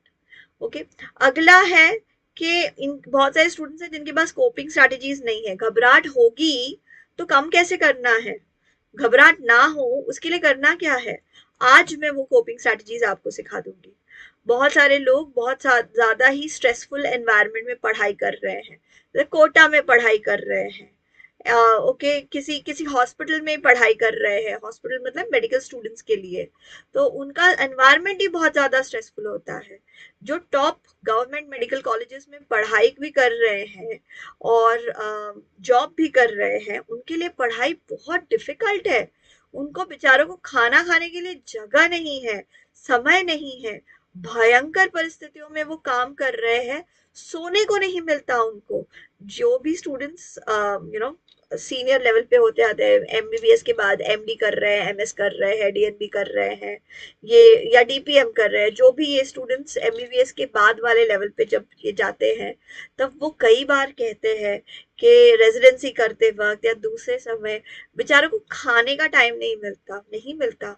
सुबह 7 बजे राउंड्स के लिए निकलना पड़ता है, ओके लेक्चर्स अटेंड करने पड़ते हैं, सारा दिन पेशेंट रो रहे हैं देखना पड़ रहा है, और वहीं वही टेबल पे जहाँ पे पेशेंट भी आ रहा है अपने बीमारी को लेके, वहीं पे बैठ के खाना खाना पड़ता है। तो ये कितना दिक्कत भरा काम है। हमें हमारे मेडिकल स्टाफ के लिए या डॉक्टरों नर्सेस के लिए बहुत इज्जत होनी चाहिए। उनका काम बहुत मुश्किल है मेरे दोस्त। तो एग्जाम फोबिया से डील कैसे करें, मुद्दे का की बात पे अब हम आते हैं और इसको जल्दी से समझते हैं। ठीक है, बहुत सारी स्ट्रैटेजीज है आज जो मैं आपके लिए कवर करने वाली हूँ। ओके, पहली चीज, आप न्यूरोलिंग्विस्टिक की बहुत सारी टेक्निक्स है जो हम सीख सकते हैं। स्विश हो, इनकैंटेशन हो, मॉडलिंग हो, विजुअलाइजेशन हो। चलिए हर एक टेक्निक को अच्छे से समझते हैं। सबसे पहली चीज, स्टूडेंट्स को एक्टिव लिसनिंग करना है, और मेरी बात को ध्यान से सुनिए, सवाल आल बनाइए, और सवालों को आप लिख भी सकते हैं। अगर कुछ समझ में नहीं आ रहा है आप उन सवालों को लिखिए और मैं उनका जवाब देने की कोशिश करूंगी। अगर आप लाइव सेशन में नहीं हैं और आप रिकॉर्डेड वीडियो देख रहे हैं, तो आप अपने सवाल अपने व्हाट्सएप ग्रुप में लिख सकते हैं और मैं आकर उनके जवाब देने की कोशिश करती रहूंगी। ओके, सो पहली बात, स्विच टेक्निक के ऊपर ध्यान देते हैं। स्विच टेक्निक में हम जो भी चीज हमें घबराहट दे रही है उसे कम ज्यादा उसके इमेज के साथ खेलेंगे और फिर उस घबराहट को कम करेंगे। ठीक है, तो चलिए हम उसे लाइव ट्राई करते हैं, आप और मैं। हम चलिए सीधे होके बैठ जाते हैं, एवरीबॉडी सीधे होके बैठ जाइए, मेरी तरफ देखिए ध्यान से। ओके, अब मैं चाहती हूँ आप सबसे पहले इमेजिन कीजिए कि आप एक सिनेमा घर में बैठे हैं और आपके सामने एक बहुत बड़ा पर्दा है। पर्दे के ऊपर आप वो सीन लगाइए जिससे आपको डर लगता है। सीन होगा, शायद आप एग्जाम देने बैठे हैं और आपको पेपर डिफिकल्ट लग रहा है। आप एग्जाम देने बैठे हैं, पेपर आपको डिफिकल्ट लग रहा है, इस सीन को बड़े पर्दे के ऊपर प्ले कीजिए। कौन कौन लोग हैं इस सीन में, आपके आगे पीछे कौन स्टूडेंट्स होंगे, शायद एक एग्जामिनर होंगे, सामने बोर्ड होगा, आपके हाथ में पेपर होगा, आप उस पेपर को देख रहे हैं, क्वेश्चन पेपर है, हाथ में पेन है, कुछ स्टेशनरी है टेबल के ऊपर, आप इसे देख रहे हैं। इस चीज को आप बड़े पर्दे पे देख रहे हैं। ओके, इस चीज पे वो आप सिनेमा घर से बैठ के बड़े पर्दे पे देख रहे हैं। अब इमेजिन कीजिए कि आप इस सीन के अंदर ही है, आप बैठे हैं, आप सीन में बैठे हैं और आपके सामने पेपर है, आपके आसपास लोग हैं, क्लासरूम में जो एग्जामिनर है वो चल रहे हैं। वापस से अपने आप को विजुअलाइज कीजिए कि आप सिनेमा घर में बैठ के बड़े पर्दे पर इस सीन को देख रहे हैं। अब इस बड़े पर्दे पे जो सीन चल रहा है एग्जामिनेशन हॉल का, जहाँ पे पेपर डिफिकल्ट है और आपको शायद घबराहट हो रही होगी, उस सीन को देखो और उस सीन को धीरे धीरे बिल्कुल ब्लैक एंड व्हाइट बना दो। उस सीन को एकदम ब्लैक एंड व्हाइट कलर का बना दो, जैसे पुराने समय में होता था ब्लैक एंड व्हाइट फिल्म। देखिए गुरुजी, मुझे तो कुछ समझ में नहीं आ रहा है कि इस पेपर में क्या लिखा गया है। शायद अपने आप को इस तरीके से बोलते हुए सोचिए। सोचिए कि आप बिल्कुल ब्लैक एंड व्हाइट के समय की तरह बात कर रहे हैं। हे भगवान! अब अगर मैं इस परीक्षा में उत्तीर्ण नहीं हो पाया तो मेरा क्या होगा? मेरे पिताजी तो बहुत ज़्यादा मुझसे रुष्ट हो जाएंगे। सो अपने आप को पूरी तरीके से इमेजिन कीजिए कि आप ब्लैक एंड व्हाइट की भाषा में बोल रहे हैं, उस समय में हैं, उसी टाइप के कपड़े पहने हैं। आप वापस से अपने आप को इमेजिन कीजिए कि अब आप 70s के दौर में हैं। ओके, जितेंद्र के जैसे आपने कपड़े पहने हैं। 70s का टाइम है। 70s 80s जैसे आपने हेयर स्टाइल बनाई हुई है। White jeans, white T shirt, और फिर आपको पेपर नहीं समझ में आ रहा है। अब वापस से इमेजिन कीजिए कि आप आ गए हैं 90s के टाइम पे। संजय दत्त जैसा लुक है आपका, या फिर माधुरी जैसी दिख रही हैं आप। तभी के 90s के टाइम के आप बन गए हैं। वैसा हेयर स्टाइल, वैसा हेयर डू, शर्ट के बटन खुले हुए अगर आप लड़के हैं। अगर आप लड़की हैं तो फिर आपने एक मीडी पहनी है या शॉर्ट स्कर्ट पहनी है या समथिंग लाइक दैट। एक छोटा फ्रॉक पहना है और आपको नहीं समझ में आ रहा है पेपर में क्या हो रहा है। अब इसको वापस से करंट टाइम पे आप लेकर आ सकते हैं।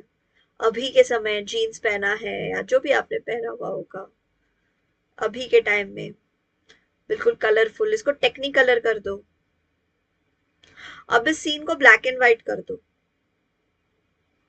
अब वापस से इसको नेगेटिव जैसा सीन बना दो, जहां पे सब लोग नेगेटिव जैसे के कैरेक्टर्स जैसे लग रहे हैं। सब कुछ, हर कुछ नेगेटिव जैसा दिखाई दे रहा है। नेगेटिव जैसे इमेजेस चल रही हैं। अब वापस से इसे नॉर्मल कर दो। आप एग्जाम सीन में हॉल में बैठे हैं, पेपर नहीं समझ में आ रहा है।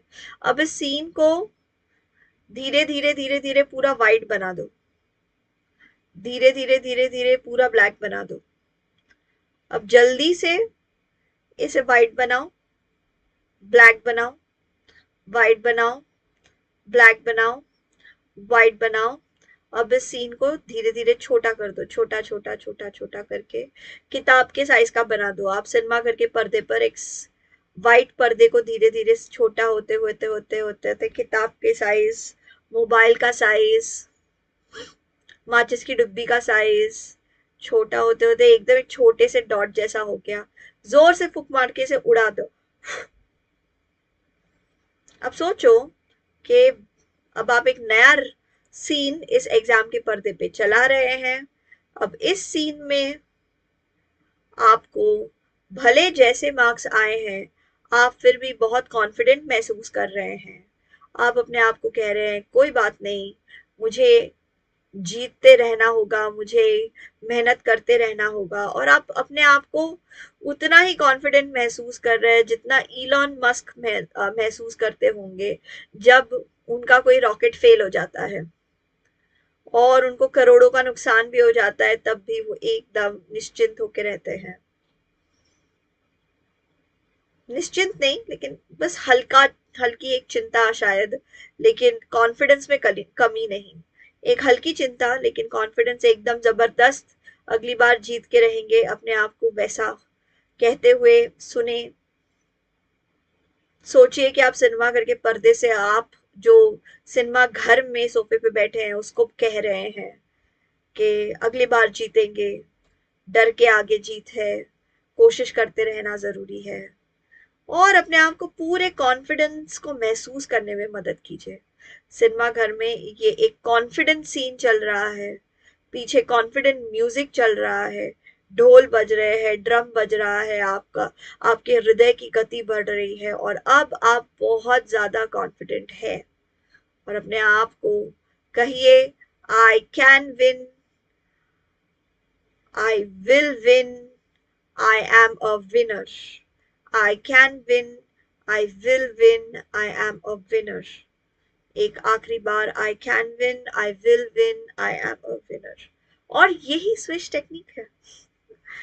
अब आप कॉन्फिडेंस से भर गए हैं, है ना? आई can win, I will win, I am a winner. चाहे तो इस बात को चैट बॉक्स में लिखिए अपने आप को याद दिलाने के लिए। ओके, सो ये टेक्निक है स्विश का, जिसके ऊपर मैंने अभी आपको बताया कि किस तरीके से आप इसको इस्तेमाल कर सकते हैं। आप ये भी कर सकते हैं कि समझिए कि कब आपको कौन सी चीज से एंजाइटी ट्रिगर होती है, तब जाके आप स्विच टेक्निक इस्तेमाल करना। ओके,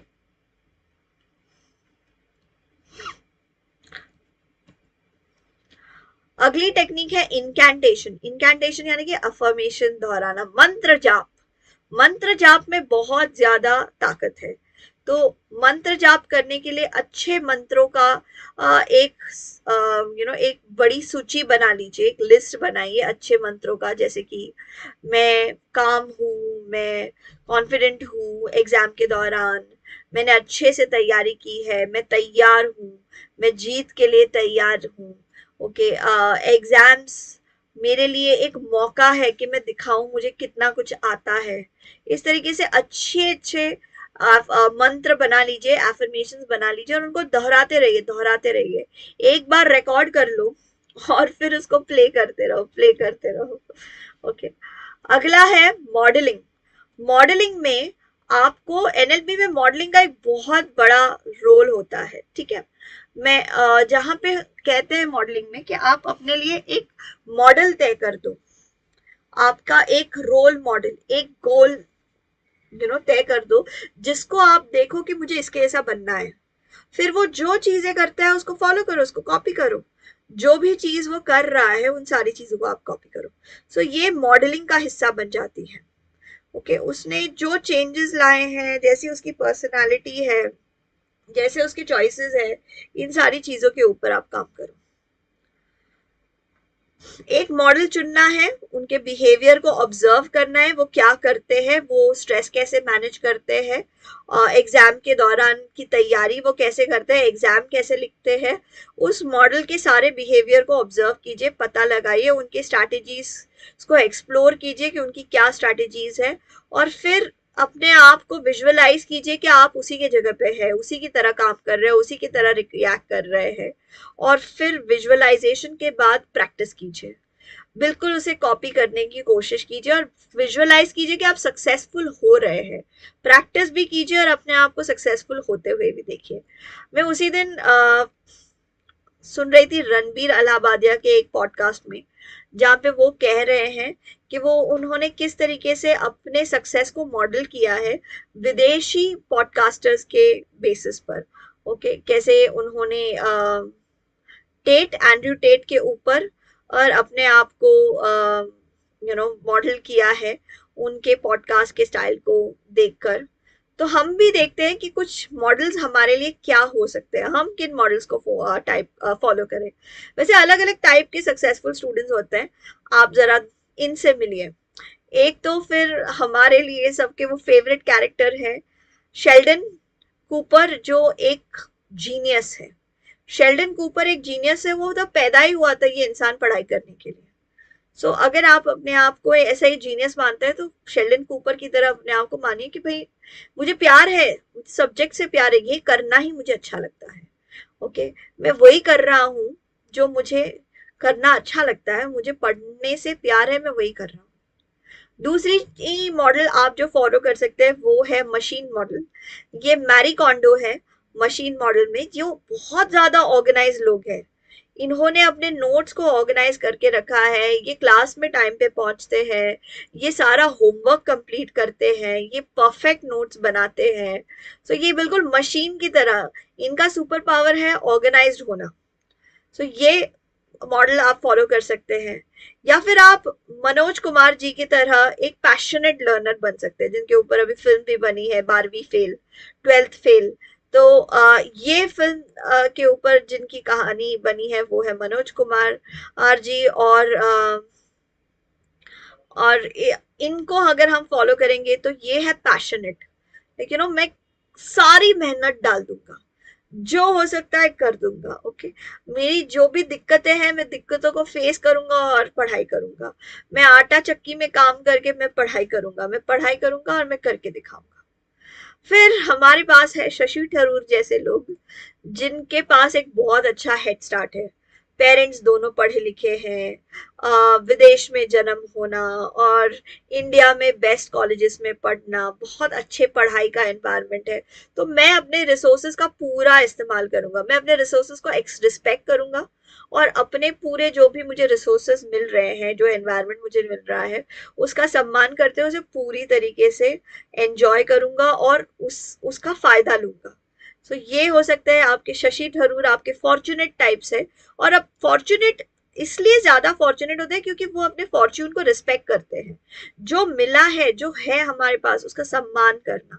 तो ये आपके मॉडल हो सकते हैं। लेकिन मुझे बहुत अच्छा लगता है इनका मॉडल, ये है स्ट्रैटेजिस्ट। ओके, तो हम सभी जानते हैं स्मृति ईरानी कोई बहुत बड़े कॉलेज से नहीं है, लेकिन फिर भी आज वो जिस जगह पे पहुंच गई हैं, उन्होंने एक फिनोमिनल काम किया है। ओके, उनके पहले की या उनके बाद की बहुत बड़ी बड़ी हस्तियां या एक्टर्स एक्ट्रेसेस वो नहीं काम कर पाई है जो स्मृति ईरानी ने कर लिया है। और उसके लिए उन्होंने कॉन्स्टेंटली अपनी स्ट्रैटेजी को अपग्रेड किया है। ओके, कॉन्स्टेंटली आगे बढ़ती गई हैं। चाहे वो इंटरेस्ट लेना हो पॉलिटिक्स में या पढ़ाई वापस से शुरू करना जारी रखना हो। Okay, I am so sure कि उनको कितनी ज्यादा पढ़ाई करनी पड़ी होगी। उनकी बातें सुनकर आप समझ सकते हैं कि उन्होंने बहुत ज्यादा पढ़ाई की है। और हम, अगर आप उनके डिबेट्स को, पहले के डिबेट्स को अगर आप सुनेंगे और अभी के सुनेंगे, तब आप समझ पाएंगे कि बहुत ज्यादा फर्क है। ओके, उन्होंने कॉन्फिडेंस के साथ साथ बहुत ज्यादा मेहनत लगाई है और अपने स्ट्रैटेजीज को अपग्रेड किया है और लगन भी लगाई है कि भले एक बार अगर हम अमेठी हार गए तो फिर हम बोरिया बिस्तर उठा के निकल नहीं जाएंगे। हम तब तक लगे रहेंगे जब तक हम अमेठी जीत नहीं लेते। तो ये है स्मृति ईरानी का स्ट्रैटेजिस्ट पावर। मुझे लगता है हम में से बहुत लोगों को स्ट्रैटेजिस्ट वाला रोल मॉडल फॉलो करना चाहिए। आप अपना खुद का रोल मॉडल ले सकते हैं और उन्हें फॉलो कर सकते हैं।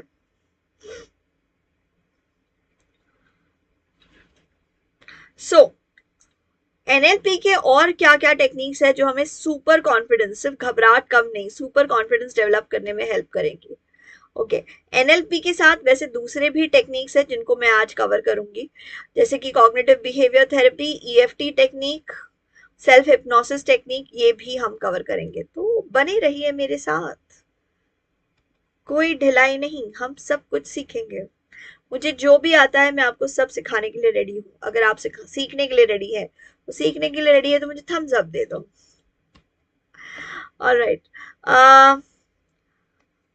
सबसे पहले हम सीबीटी के टेक्निक पर जाते हैं, cognitive behaviour therapy. Cognitive portion इसका है दिमाग से जुड़ा हुआ। हम जो विचार रखते हैं, हमारे जो दिमाग में बात चलती है ना, हमारी जो विचारधारा होती है, उसके ऊपर थेरेपी करके व्यवहार को बदलने की कोशिश करना। तो अगर हम घबरा रहे हैं और एक जगह पे बैठ नहीं पा रहे हैं, पढ़ाई प्रोक्रेस्टिनेट कर रहे हैं, तो उसके पीछे विचार कौन से है जो हमसे पढ़ाई को प्रोक्रेस्टिनेट करवाता है? विचार कौन से है जो हमें स्थिर रहने में असुविधा देते हैं? तो विचारों का पता लगाना और फिर उन विचारों को बदलना, ये है सीबीटी का मेन कॉन्सेप्ट। ठीक है, इसमें सबसे पहले आपको अपने नेगेटिव विचारों को पता लगाना पड़ेगा कि मुझे नेगेटिव क्या विचार आ रहे हैं। ओके, क्या क्या मुझे सेल्फ डाउट है? क्या मैं बहुत ज्यादा नेगेटिव प्रेडिक्शन कर रही हूँ कि मुझसे नहीं हो पाएगा, मुझे ये एक प्रॉब्लम है, मुझे एक और प्रॉब्लम है, मुझे एक और प्रॉब्लम है। मेरे पास कभी कभी कुछ क्लाइंट्स आते हैं, वो जिंदगी में सुपर सक्सेसफुल होना चाहते हैं और फिर अच्छा ठीक है सुपर सक्सेसफुल, लेकिन अभी आप कौन से लेवल पर है, ताकि हम पता लगा सके सुपर सक्सेस कितना दूर है आपसे। तो फिर वो बोलते हैं, हाँ मुझे ना एक प्रॉब्लम है, मैं अपने बारे में बहुत नेगेटिव सोचता हूँ। मुझे एक और प्रॉब्लम है, मुझसे पढ़ाई नहीं होती। मुझे एक और प्रॉब्लम है कि मुझे दोस्त बनाने में बहुत दिक्कत होती है। मुझे एक और प्रॉब्लम है, मुझे कोई सवाल पूछे तो मैं ठीक से जवाब नहीं दे पाता। मुझे एक और प्रॉब्लम है। सो इस तरीके से उनको बहुत सारे खुद में प्रॉब्लम्स दिखाई देते हैं, बहुत सारा सेल्फ डाउट है। वो अपने आप को एक्सेप्ट करते ही नहीं, वो अपने अच्छे गुणों के ऊपर फोकस करते ही नहीं, सिर्फ अपने बुरे पे फोकस करते हैं। तो उनकी प्रोडक्टिविटी भी खराब ही होती है। उनको जैसे कंफर्म है कि मैं किसी काम का नहीं हूं। अब अगर आपको कंफर्म होगा कि आप किसी काम के नहीं हैं, तो आप किसी भी काम की चीज को कैसे कर पाएंगे?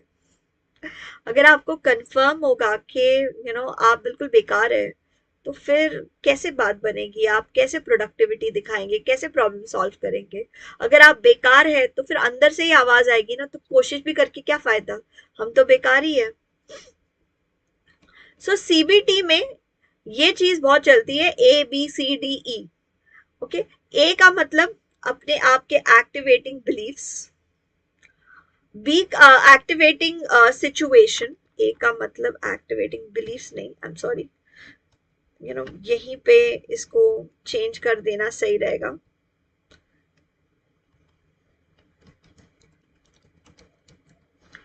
ओके, ए का मतलब है आपका activating situation.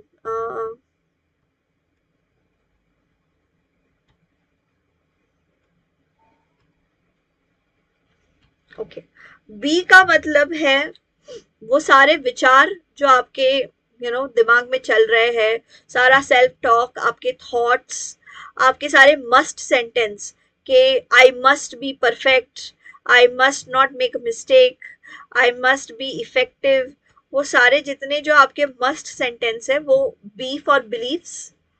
C for consequent emotion and action, यानी कि इन बिलीव्स के बाद फिर आपको महसूस क्या होने लगा, एहसास क्या होने लगा और आपने किया क्या।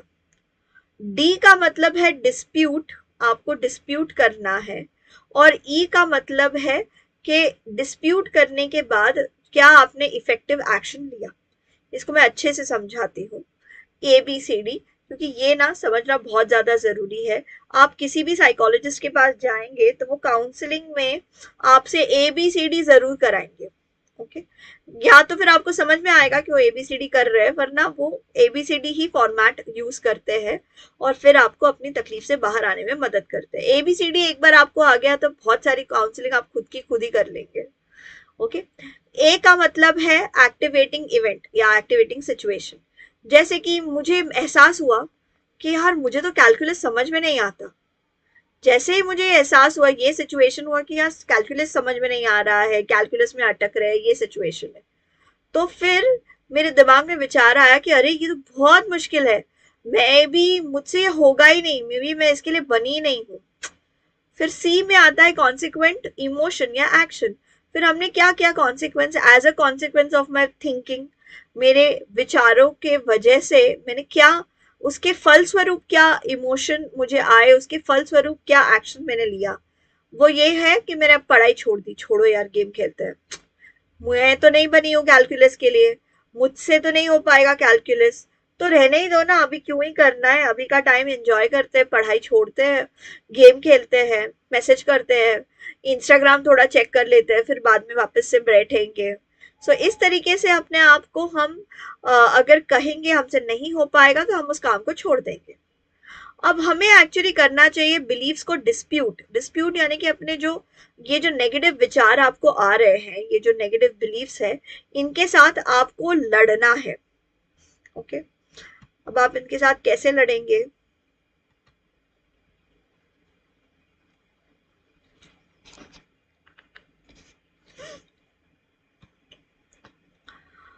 आप इनके साथ तर्क करेंगे। ओके, इनको आर्ग्यू करेंगे कि यार ऐसा जरूरी थोड़ी है। अपने फिक्स्ड माइंडसेट को अपने फिक्स माइंडसेट को ग्रोथ माइंडसेट में ले जाएंगे कि यार ये जरूरी थोड़ी है कि मुझसे नहीं आएगा होगा। अगर अभी नहीं आ रहा है उसका मतलब ये थोड़ी है मैं सीख भी नहीं सकती। शायद मुझे अपना टीचर चेंज करना चाहिए, शायद मुझे मेरी टेक्निक चेंज करनी चाहिए, मुझे शायद कहीं और पढ़ के देखना चाहिए कि कोई और इजी तरीका है क्या इसको सीखने का। मेरे दोस्तों को बोलूंगी मुझे वापस से सिखाने के लिए, मेरे टीचर को बोलूंगी मुझे फिर से सिखाने के लिए। तो जरूरी थोड़ी अभी नहीं आ रहा है तो कभी नहीं आएगा। तो ये जो डिस्प्यूटिंग है डी में, उसके बाद आता है ई में एक इफेक्ट, एक नया इफेक्ट, यानी कि चलो छोड़ो मैं एक नया टीचर ढूंढूंगी, मुझे ढूंढना ही पड़ेगा जो मुझे अच्छे से कैलकुलस सिखा सके, ऐसे टीचर को मुझे ढूंढना पड़ेगा। फिर आपने टीचर नया ढूंढ लिया, और जैसे ही आपने टीचर नया ढूंढा आपको समझ आने लगा, तो अब आपको एक नई फीलिंग आने लगी। पहले जो आपको घबराहट हो रही थी उसके बदले अभी आपको कॉन्फिडेंस आने लगा कि हाँ अब मुझे समझ में आ रहा है, हाँ हाँ मुझसे होगा, मैं मैथ्स कर सकूंगी। सो ABCD स्ट्रैटेजी अगर आप अपनाएंगे तो आपको पहले किसी भी कभी भी आप अगर घबरा रहे हैं, लेट्स सपोज आप वाइवा से घबरा रहे हैं, ओके, कल वाइवा है और आपको दिमाग में एक विचार आ गया कि वाइवा में मुझे कम मार्क्स आएंगे, मुझे डिफिकल्ट पूछे जाएंगे सवाल और उन सवालों का मुझे जवाब शायद नहीं आएगा। तो ये सिचुएशन के बाद अब आपके बिलीफ्स क्या है, आपके थॉट्स, आपके ऑटोमेटिक बातें क्या चल रही है, ऑटोमेटिक बातें चल रही है यार मुझे अगर नहीं हुआ तो ये तो बहुत बुरी बात हो जाएगी, मैं कैसे बर्दाश्त करूंगी, और मुझे मेरी टीचर डांटेंगी, आंखें बड़ी बड़ी करके दिखाएंगी कि तुमको नहीं आता, ये क्या तुमने साल में अच्छे से पढ़ा होता तो ये दिन ही नहीं देखने पड़ते, ऐसा सब हो जाएगा मेरे साथ, टीचर मुझे डांटेंगी और इंसल्ट करेंगी सबके सामने। फिर उसके बाद मुझे होने लगा है घबराहट, क्योंकि मैं सोच रही हूँ कि टीचर बहुत बुरा मेरे साथ रिएक्ट करेगी, इसलिए मुझे एंजाइटी हो रही है, मुझसे बैठा नहीं जा रहा है, मुझसे पढ़ाई नहीं किया जा रहा है।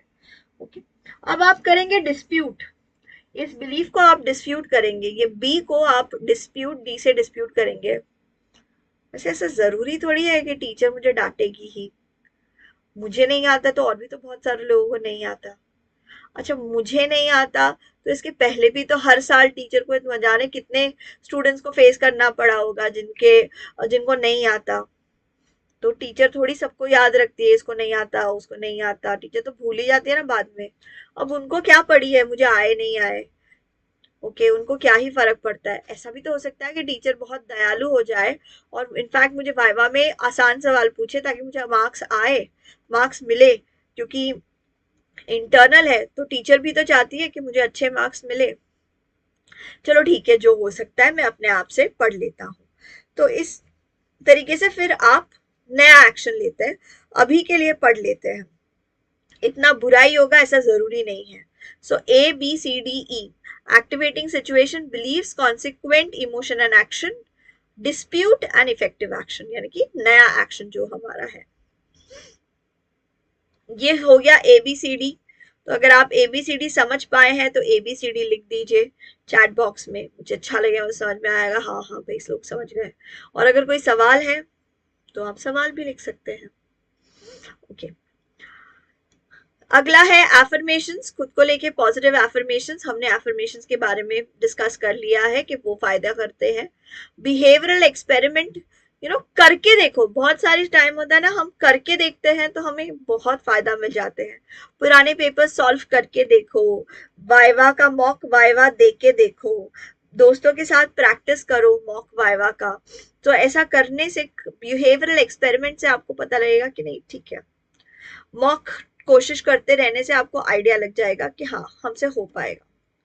ओके, आगे बढ़ते हैं, EFT टेक्निक समझते हैं। EFT का फुल फॉर्म है emotional freedom technique. Okay, so emotional freedom technique में हम एक एफर्मेशन को लेते हैं, जैसे कि हमने कौन सा इनकैंटेशन लिया था, okay, I have prepared well and I am ready to succeed, ये वाला हमने एफर्मेशन एक दिया था। सो हम एफर्मेशन को दोहराते हैं और अलग अलग टैपिंग पॉइंट्स है जिन्हां पे हम टैप करते हैं। शरीर में, चेहरे में अलग अलग टैपिंग पॉइंट्स है जिनको हम टैप करते हैं। चलिए आप भी मेरे साथ टैपिंग वाले एक्सरसाइज के लिए शुरू हो जाइए, रेडी। ओके ओके, हमारा एफर्मेशन था, एक एफर्मेशन लेना है एक बार में। Okay, I have prepared well and I am ready to succeed. ये बहुत इफेक्टिव है। पिछले साल मेरे बहुत सारे क्लाइंट्स ने इस टेक्निक को इस्तेमाल करके अपने एग्जाम फोबिया को कम किया है और अच्छे से पेपर दिया है। तो ये आपको ऐसा मजाक लग सकता है या सिंपल और बहुत इजी लग सकता है, लेकिन है बहुत effective. Okay, I have prepared well and I am ready to succeed. I have prepared well and I am ready to succeed. मेरे साथ करो और बोलो, सर के ऊपर यहाँ टैप करना है। I have prepared well and I am ready to succeed. I have prepared well and I'm ready to succeed. Okay.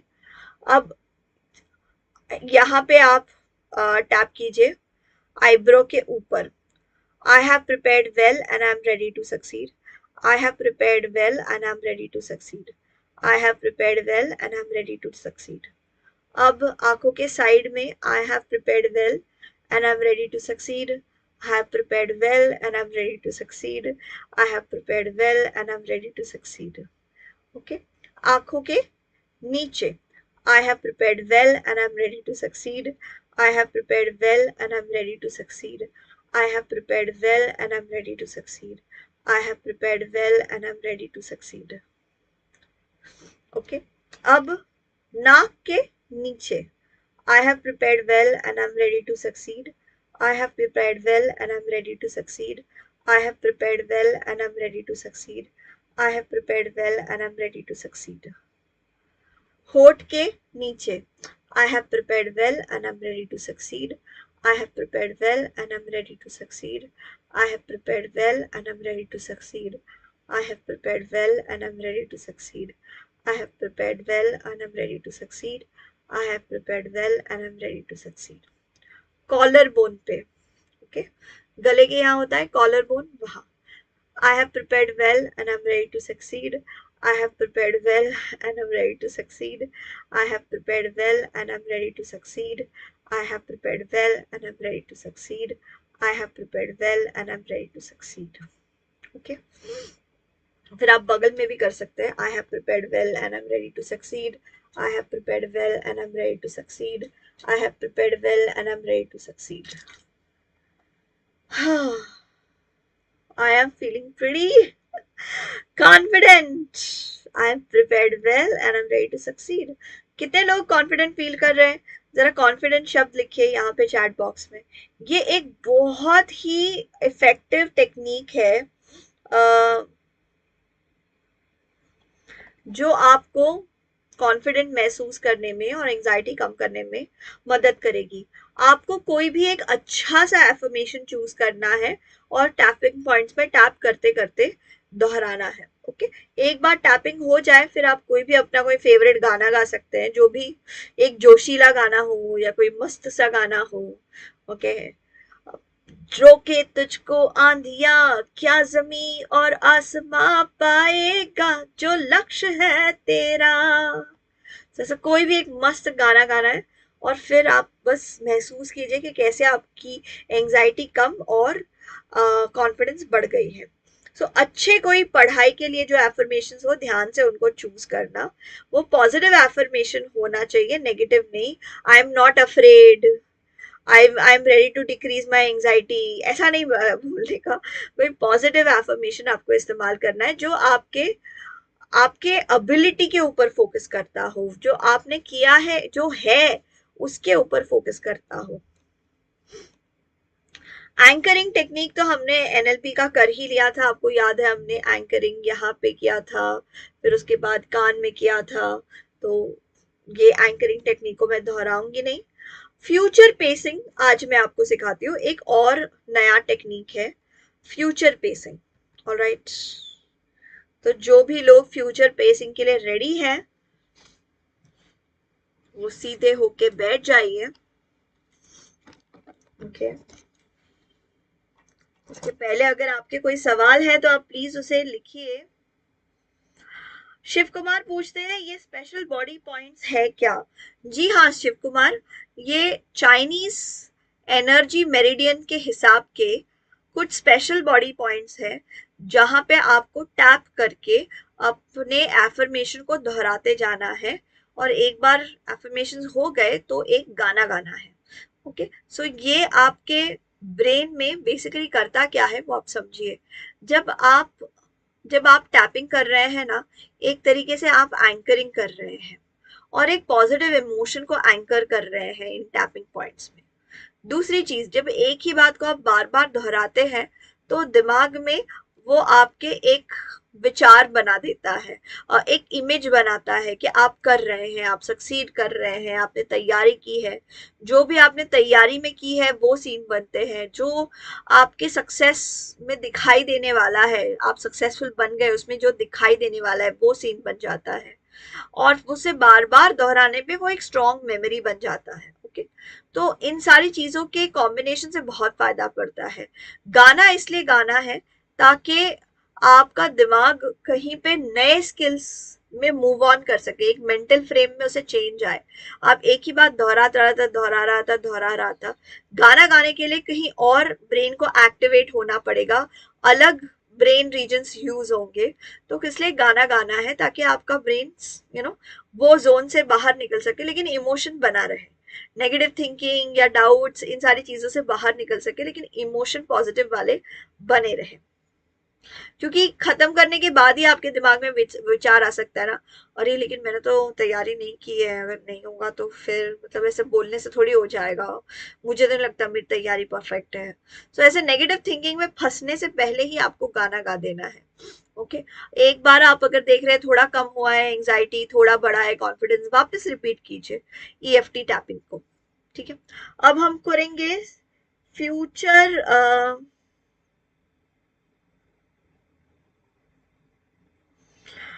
अमन पूछ रहे हैं इतने सारे बॉडी पार्ट्स पे क्यों एंकरिंग की गई है? अ, क्योंकि चाइनीज मेरिडियन एनर्जी पॉइंट्स के हिसाब से ये वो बॉडी पॉइंट्स है जहां पे टैप करने पे ओके आपकी पॉजिटिव एनर्जी एक्टिवेट हो जाएगी। तो मैं चाइनीज एनर्जी मेरिडियंस की एक्सपर्ट नहीं, सो इससे ज्यादा मैं आपको जवाब नहीं दे सकती कि क्या ये सच में होता है, क्या है वो है। मुझे ये लगता है कि रेपिटेशन करने से और एंकरिंग करने से हमारे दिमाग में हमारी एबिलिटी को लेकर या उस एफर्मेशन को लेकर एक स्ट्रॉन्ग मेमोरी बन जाती है और मेमोरी बन जब रिपीट होती है तो वो एक बिलीफ बन जाती है और हम जो भी काम करते हैं अपने बिलीफ सिस्टम से ही काम करते हैं। अगर हमें लगता है कि हम खूबसूरत है, स्ट्रांग है, एथलेटिक है, तो हम बिल्कुल उसी तरीके से दुनिया से मिलेंगे, जिम जाएंगे, अच्छे कपड़े पहनेंगे, अच्छे से दूसरों से मिलेंगे। वहीं पे अगर हमें लगता है कि हम इतने कुछ खास नहीं है तो हम ऐसे ऐसे दुबक जाएंगे, दुबक के चलेंगे, दुबक के घूमेंगे। ऐसा है। ओके, आगे बढ़ते हैं फ्यूचर फेसिंग पे। ऑलराइट, सोचिए कि अभी आप बहुत ज्यादा घबरा रहे हैं। अगर आपको एग्जाम फोबिया है किसी चीज को लेके, आपको एग्जाम का डर है, कैसे कैसे होगा, कैसे होगा, अगर मैंने क्लियर नहीं किया तो, अगर मेरा वाइवा अच्छा नहीं गया, अगर मेरा इंटरव्यू अच्छा नहीं गया तो क्या होगा, क्या होगा। ओके, तो भले ये आपका सीन है, ऑलराइट फाइन, आप सीधे होके बैठ जाइए, गहरी सांस लीजिए, मुंह से छोड़िए और मन में दोहराइए शांति, शांति। एक और गहरी सांस अंदर, गहरी सांस अंदर, सांस को थामे रखिए, मुंह से छोड़िए, मन में दोहराए शांति। एक आखिरी बार गहरी लंबी सांस अंदर,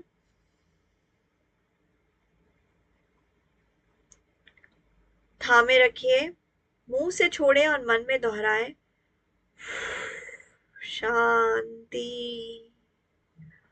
ओके, अब आंखें बंद रहे और सोचिए कि आपके पैरों के नीचे से एक बहुत बड़ा सा एरो निकल के बहुत दूर तक जा रहा है और आपके पीछे भी वो एरो बहुत दूर तक जा रहा है, बहुत बड़ी लाइन हो गई है, एक बहुत बड़ी लाइन है। आंखें बंद रखिए, इमेजिन कीजिए एक लंबी सी लाइन है। असल में ये एक टाइम लाइन है, एक टाइम लाइन है ये। इस टाइम लाइन में सोचिए आप जहां पे है वहां से उठ के थोड़े ऊपर आ गए हैं, टाइमलाइन के ऊपर तैर रहे हैं। आपके सामने जो लाइन जा रही है सामने की तरफ, वो भविष्य में जा रही है, और आपके पीछे की तरफ जो लाइन जा रही है वो आपके भूतकाल में जा रही है, आपके पास्ट में जा रही है। लाइन जो पीछे की तरफ जा रही है, एक ही लाइन है, टाइम लाइन है। अगर इस लाइन में उड़ते उड़ते आप सामने जाएंगे, आप भविष्य में पहुंचेंगे, उड़ते उड़ते पीछे जाएंगे तो आप पास्ट में पहुंच जाएंगे। सो उठिए, और जैसे कि आप इस लाइन में उड़ते उड़ते 1 हफ्ते आगे चले गए हैं, तो क्या हो रहा है, क्या सीन है, एग्जाम को लेके क्या विचार आ रहे हैं, कौन है आपके आसपास। उड़ते उड़ते 2 महीने आगे चले गए हैं। 2 महीने आगे यानी कि कुछ और दिनों के बाद, तकरीबन 60 दिनों के बाद, इस मुद्दे पे कैसा लग रहा है आपको। देखिए कि आप बिल्कुल एग्जाम हॉल में पहुंच गए। उड़ते उड़ते उस जगह पे पहुंच जाइए टाइमलाइन में जहां पे आप एग्जाम दे रहे हैं। अपने आप को एग्जाम देते हुए देखिए, आसपास कौन है, कौन नहीं है। उड़ते उड़ते देखिए, आगे चले जाइए अपने आप को, फिर थोड़ी देर में आप एग्जाम हॉल से बाहर आ गए हैं। बाहर आते हुए आपके चेहरे पे जो एक्सप्रेशन है, उस एक्सप्रेशन को देखिए। आंखें कैसी हैं, आप क्या बातें कर रहे हैं दोस्तों से, आसपास के लोगों से, फोन पे कुछ कह रहे हैं, किसी को कॉल कर रहे हैं क्या। अब अपने आप को उड़ते उड़ते देखिए कि रिजल्ट्स निकल गए हैं, और रिजल्ट्स में क्या निकला है। फिर उड़ते उड़ते और 3 साल आगे पहुंच जाइए। आप 3 साल बाद क्या कर रहे होंगे, 3 साल बाद कहाँ पे होंगे, क्या अचीव कर लिया होगा आपने, क्या बदल चुका होगा आपकी जिंदगी में।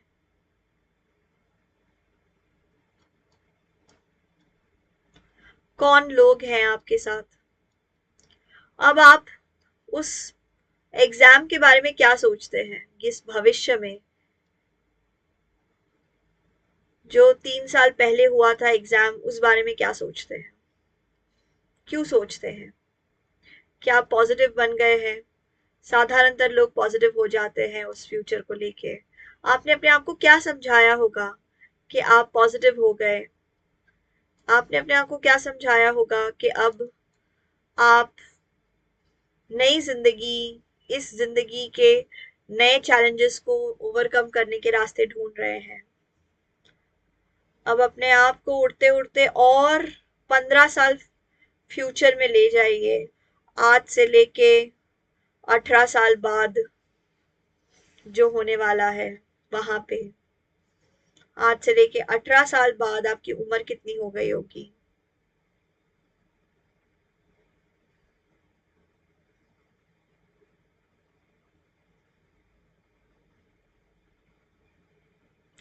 आज से लेके 30 साल और भविष्य में चले जाइए, आपकी उम्र कितनी हो गई होगी।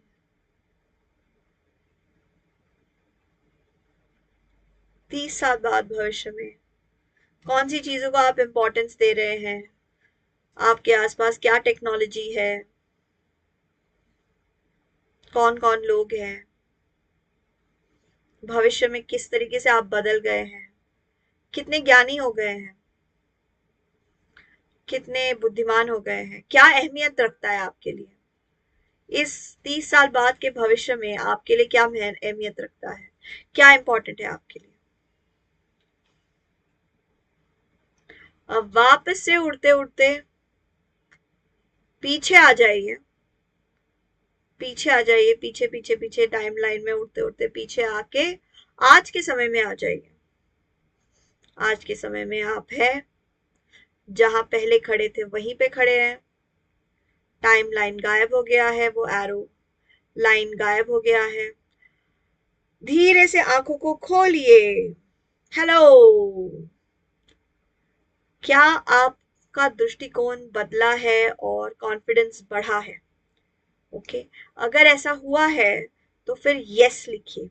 ये टेक्निक है future pacing.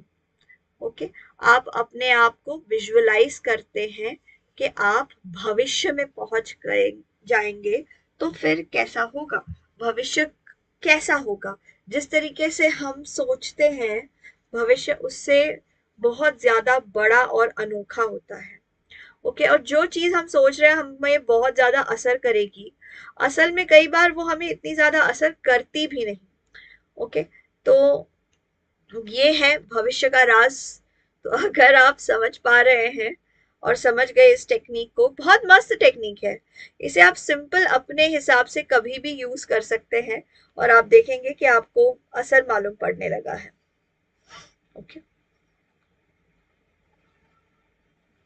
Positive self talk, ये तो बहुत ही आसान है कि अपने आप को कहना कि भाई कर लेंगे, हो जाएगा, पॉसिबल है, मस्त है। मैं नहीं करूंगा तो कौन करेगा। हाँ, वो एक कौन सी एक लड़की है, वो रैप सॉन्ग आती है, मैं नहीं तो कौन बे, मैं नहीं तो कौन बे, वैसे उसके रैप सॉन्ग में एक लाइन के अलावा कुछ है ही नहीं।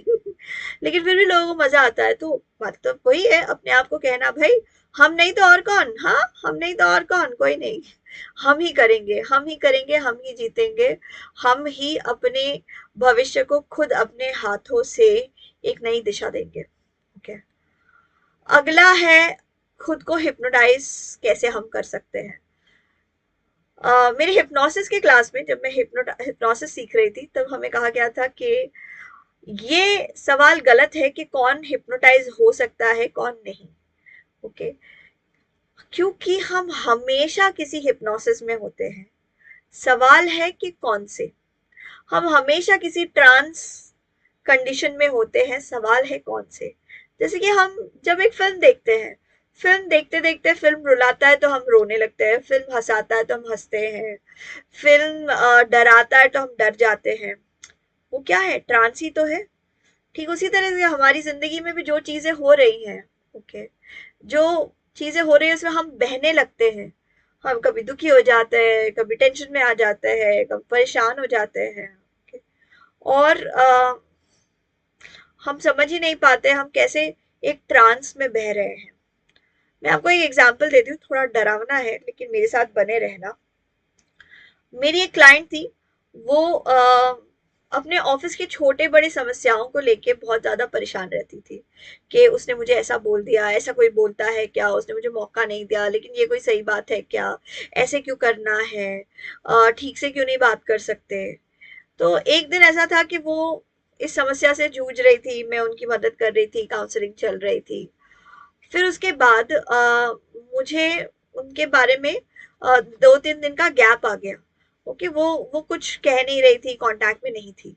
फिर मैंने उनको कांटेक्ट किया और उन्होंने कहा, जिस दिन काउंसलिंग हुई थी उस दिन शाम को उनको खबर आई कि उनके पतिदेव का देहांत हो गया। और उसके बाद से तो वो एकदम टूट ही गई। और जहाँ पे वो पतिदेव के देहांत के पहले भी किसी चीज को लेके परेशान थी, अब वो चीज मायने ही नहीं रखती थी, अब वो चीज बिल्कुल बेकार हो गई थी। अब उनके सामने एक बहुत बड़ी दूसरी समस्या आ गई थी। तो वो जो छोटी समस्या से परेशान हो रही थी वो भी एक ट्रांस स्टेट था। अब जो इस रियलिटी में है वो अपने पति के लॉस में बिल्कुल टूट गई है, बिखर गई है, वो भी एक टेम्पररी ट्रांस स्टेट है जहां पे दुख का भयंकर ट्रांस उनको घेरे हुए है। दुख का भयंकर बवंडर, वो माया उन्हें घेरे हुए है। और इसके बाद उसके थोड़े समय बाद उनको दूसरी सारी समस्याओं को सुलझाना था, जैसे कि इंश्योरेंस की समस्या, नई नौकरी ढूंढना, अच्छी जगह पे सेटल होना। फिर वो काम करने लगी, उसमें एक अलग लेवल की चैलेंजेस थी जो उनको सुलझानी थी। तो एक अलग लेवल के चैलेंजेस में वो फंस गई थी। तो हमेशा वो एक ट्रांस से दूसरे ट्रांस से तीसरे ट्रांस में जा रही थी। ओके, सो मेरा कहने का मतलब ये है कि हम हमेशा एक ट्रांस स्टेट में रहते हैं। तो क्यों ना हम एक ऐसे ट्रांस स्टेट में जाए जो हमें अच्छा महसूस कराए। ओके। अगर नींद में भी एक सपना है और ये दुनिया भी मोह माया है, एक सपना है, तो क्यों ना हम ऐसे एक माया में जाए जो हमें काम आए। क्यों हम अपने आप को ऐसा सपना दिखाए जो भयंकर है, डरावना है। क्यों हम अपने आप को कहने लगे कि हमसे नहीं हो पाएगा, ये तो बहुत मुश्किल है, ये तो बहुत बेकार है, ये बहुत मुझ में वो क्वालिटी ही नहीं है। हम ऐसा क्यों कहे? क्यों ना हम ये कहे, उफ, मैं तो टू गुड हूँ। क्यों ना हम ये कहे कि मेरे एंसेस्टर्स, उन्होंने इतना स्ट्रगल किया है, वो इतने आगे आए हैं, उन सब का पावर मुझ में है, तो मैं भी कर सकता हूँ। क्यों ना हम अपने आप को ये कहे कि मेरे पेरेंट्स के साइड से, मेरे फादर के साइड से, मेरे मदर के साइड से इतने महान लोगों ने अपनी जेनेटिक्स मुझे पास ओवर की है, तो ऑब्वियसली मेरे में कितना ज्यादा पावर है। क्यों ना हम उस चीज को अपने दिमाग में रखें और अपने आप को सेल्फ हिप्नोटाइज करें कि हम तो जीतेंगे ही। सेल्फ हिप्नोसिस एक बहुत बड़ी टेक्निक है। सो हिप्नोसिस के लिए आप हिप्नोसिस ऑडियो सुन सकते हैं। ओके। हिप्नोसिस ऑडियो, मेरी नाक में बहुत खुजली हो रही है आज, सॉरी। सॉरी इस दिक्कत के लिए। ओके, तो हिप्नोसिस ऑडियो में आप यूट्यूब पे देखेंगे हिप्नोसिस फॉर स्टडी मोटिवेशन, अगर आप ढूंढेंगे तो आपको कोई ना कोई रिकॉर्ड मिल जाएगा। माइकल सीली के रिकॉर्ड्स मुझे बहुत पसंद है, तो आप अपने रिकमेंडेशन के हिसाब से जो आवाज आपको सूट करे, हिप्नोसिस फॉर स्टडी मोटिवेशन ढूंढ सकते हैं और रात को उसे सुनते सुनते सो ही जाना है। ओके, सो जाओ। बहुत सारे लोग होते हैं, अरे मुझे नींद आ जाती है, मैं अलर्ट नहीं रह पाता। अरे आपको नींद ही आना है, आपको अलर्ट रहने की जरूरत ही नहीं है। रिलैक्स होके सो जाओ और ये हिप्नोसिस इस आपके सबकॉन्शियस से बात करके आपके सबकॉन्शियस को बदल देगा और आपके सबकॉन्शियस में इस बात को बिठा देगा कि जीत आपका अधिकार है। आपके सबकॉन्शियस में बात बैठ जाएगी कि मैं करूंगी, मुझसे हो पाएगा, मैं पावरफुल हूं। ओके। सक्सेस का विजुअलाइजेशन बहुत ज्यादा इंपॉर्टेंट है। कुछ और जनरल टेक्निक्स देख लेते हैं। एक है पावर पोजेस, कि हमेशा ना क्लास में जब भी चलो, बैठो, उठो, सवाल पूछो, तो ऐसे पूछो कि आप नंबर वन हो। भले आपको नंबर वन मार्क्स मिले ना मिले, आपकी वैल्यू आप तय करेंगे, आपके मार्क्स नहीं, आपके टीचर्स नहीं, आपके दोस्त नहीं। आपकी वैल्यू आप तय करोगे, और अगर खुद को ही अपनी वैल्यू तय करनी है तो ज्यादा वैल्यू तय करो। तो कम में क्यों आंकना है खुद को? खुद को बहुत सुपर पावरफुल ही बोलो। ओके। आपको वाइवा में मार्क्स देने वाला आपकी वैल्यू तय नहीं करता। ओके। जैसे कि मेरे मास्टर्स में मुझे वाइवा में मैंने बहुत ज्यादा डिटेल्स दे दिए थे और फिर भी एग्जामिनर ने मुझे कम मार्क्स दिए थे। मुझे समझ में नहीं आया, मैंने तो सारे सवालों का जवाब दिया है। उनको शायद मेरा पटर पटर पसंद ही नहीं आया होगा। लेकिन वो नहीं तय करते मेरी वैल्यू। मेरी वैल्यू मैंने खुद तय की है, और अपने सेल्फ टॉक में अपने आप को बार बार दोहरा दोहरा के कहा है कि मैं इस सब्जेक्ट में लीडर हूँ, मैं इस सब्जेक्ट की एक्सपर्ट हूँ, और सिर्फ एक ऑर्डिनरी एक्सपर्ट लेवल नहीं, मैं इस सब्जेक्ट में बेस्ट हूँ। मैंने अपने आप को कह कह के खुद को ये ट्रांस में रखा है कि मैं साइकोलॉजी में बेस्ट हूँ। तो और ये इस चीज ने मुझे बहुत फायदा किया है। ऐसा नहीं कि मैं दूसरे स्टूडेंट्स को या दूसरे जितने भी विशेषज्ञ हैं उनका सम्मान नहीं करती, लेकिन मैं अपने आप को कहती हूँ मैं बेस्ट हूँ। और इसी की तरीके से आगे बढ़ना। अपने आप को ड्रेस भी कीजिए सक्सेस के लिए। कपड़े भी ऐसे पहनिए कि आप नंबर वन स्टूडेंट है, आपको कोई रोक नहीं सकता। एकदम इस्त्री किए हुए कपड़े, एकदम टकाटक कपड़े, एकदम मस्त ऐसे कपड़े पहन के चलिए जैसे कि आप गोल्ड मेडलिस्ट हैं। ओके। गोल्ड मेडलिस्ट के जैसे कपड़े आप भी वैसे ही पहनेंगे। लगना चाहिए कि आप इस रोल के लिए ही बने हैं। ओके। आप अपने सब्जेक्ट मैटर के सुपर एक्सपर्ट हैं, और हर छोटी बड़ी जीत को सेलिब्रेट करना बहुत ज्यादा जरूरी है। जैसे कि आप एग्जाम में अच्छे मार्क्स लाए, किसी टेस्ट में आपको अच्छे नंबर मिले, सेलिब्रेट करो। उस दिन कुछ अच्छा करो, कुछ अच्छा खाओ, कुछ अच्छे से घूमो। ओके। सेलिब्रेट करो, नाचो उस दिन। अच्छे मार्क्स मिले हैं, छोटी विक्ट्री को भी जब आप सेलिब्रेट करेंगे तब आप देखेंगे बड़ी विक्ट्री के लिए आप कॉन्फिडेंट बन जाएंगे। जैसे कि क्रिकेटर्स को आपने देखा है, हर एक विकेट पे वो आसपास एकदम एक साथ आएंगे, नाचेंगे, कूदेंगे, ओके, एक दूसरे को गले लगाएंगे। हर एक 50 लगाने पे या शतक लगाने पे सब लोग खड़े हो जाएंगे, क्लैप करेंगे। हर एक विक्ट्री को सेलिब्रेट करना है। भले उस विक्ट्री से आप पूरी मैच जीते नहीं जीते, लेकिन आपको अपने दिमाग में इस बात को बिठा देना है कि मैं विक्ट्री डिजर्व करता ही हूं। अपने आप को याद रखिए कि आपके आसपास जितने लोग हैं, आपकी जिंदगी में जैसे लोग हैं, वो जिस प्रकार के गोल्स रखते हैं, जिस प्रकार की विचारधारा रखते हैं, उसका असर आपके ऊपर पड़ने लगेगा। तो अपने आसपास ऐसे ही लोगों को रखिए जिनको पढ़ाई करना अच्छा लगता है। जो अच्छे स्टूडेंट्स हैं उनके पास जाके घूमना शुरू कर दीजिए, उनकी थोड़ी चमचागिरी कीजिए, उनकी तारीफ कीजिए, उनके साथ दोस्ती कीजिए। जानना चाहिए कि वो क्या करते हैं, उनका सपना क्या है, उनकी विचारधारा क्या है, वो किस तरह से तैयारी करते हैं। अच्छे स्टूडेंट्स के साथ उठेंगे बैठेंगे तो ऑटोमेटिकली आपके परफॉर्मेंस में 20% की बढ़त जरूर हो जाएगी। ओके, याद रखिए कि कॉन्फिडेंस बढ़ाना एक ऑनगोइंग प्रोसेस है। पता है, ये तो 100% है, कोई भी चीज रातों रात नहीं बनती। ओके, मैं अपने आप को अपने सब्जेक्ट मैटर के एक्सपर्ट और सुपर एक्सपर्ट मानती हूँ, लेकिन मुझे पता है कि ये कॉन्फिडेंस रातों रात नहीं आई है।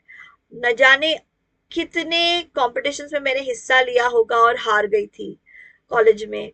न जाने कितने एग्जाम्स में कम मार्क्स मिले, फिर न जाने कितने एग्जाम्स में अच्छे मार्क्स मिले, और कितने बार कोशिश करती रही,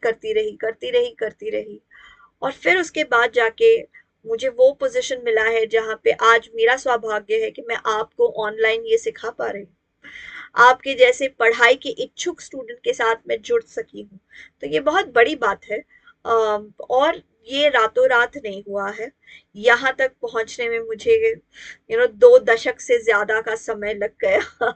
लगभग तो मैं कहूँगी 2 दशक से ज्यादा का समय लग गया है, लेकिन कंसिस्टेंसी ही सबसे बड़ी चीज है। आप कंसिस्टेंट बने रहेंगे तो अपने लक्ष्य तक जरूर पहुंचेंगे।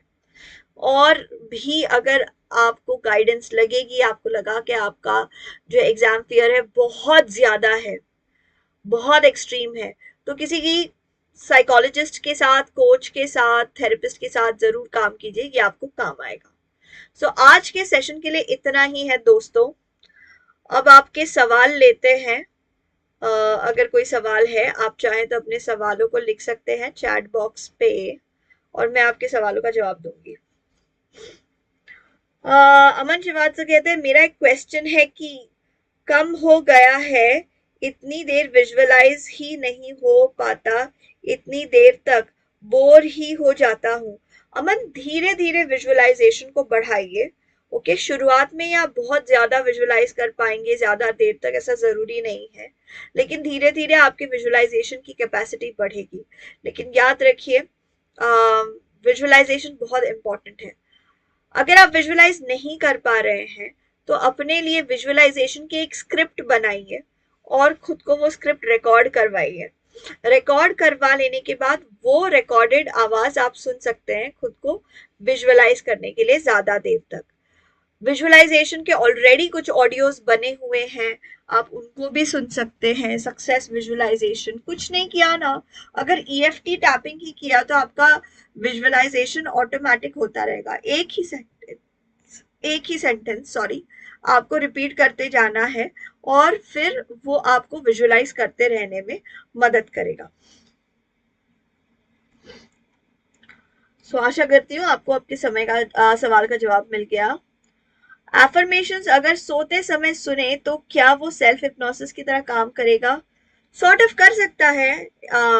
अमन, एफर्मेशन सोते समय सुन सकते हैं, लेकिन मैं कहूंगी एफर्मेशंस दिन में जागते हुए सुने तो ज्यादा अच्छा है। सेल्फ हिप्नोसिस अलग होता है। सेल्फ हिप्नोसिस में ना एक वेग बात रहती है, ओके, और उस वेग बातों के बीच में आपका जो एफर्मेशन है, आपका जो मैसेज है मेन, वो इस वेग बात के बीच में डाली हुई रहती है, ताकि वो आपके दिमाग में जाए भी, बिना किसी रेजिस्टेंस में आपके दिमाग में जाके बैठ जाए, और फिर आप उस बात को मान ले, फिर आप उस बात को एक्सेप्ट कर ले। सो इसलिए आप एफर्मेशन जागते वक्त और हिप्नोसिस सोते वक्त सुनिए। सोते वक्त भी एफर्मेशन सुन सकते हैं, ऐसा कुछ दिक्कत नहीं है, लेकिन कभी कभी एफर्मेशन में बहुत एक्टिवेटिंग म्यूजिक होता है, तो वो आपको नींद आने में दिक्कत कर सकता है।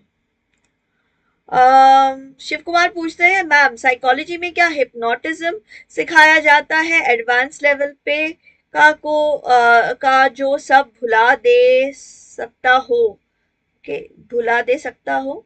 ओके, नहीं, साइकोलॉजी में हिप्नोसिस नहीं सिखाते। हिप्नोसिस अगर आपको सीखनी हो तो आपको अलग से हिप्नोथेरेपी या हिप्नोटिज्म किसी हिप्नोटिस्ट के पास जाके सीखना पड़ेगा। बहुत सारे हिप्नोथेरेपिस्ट हैं जो सिखाते भी हैं हिप्नोथेरेपी कैसे कर सकते हैं, तो आप उनके पास जाएंगे तो वो अलग से आपको सिखाएंगे। लेकिन हिप्नोटिज्म एक अमेजिंग चीज है जो बहुत जल्दी रिजल्ट्स पाने में मदद करता है। अभी तो साइकोलॉजी में से बहुत सारे टेक्निक्स आ गए हैं जो इंसान को जल्दी रिजल्ट्स देते हैं।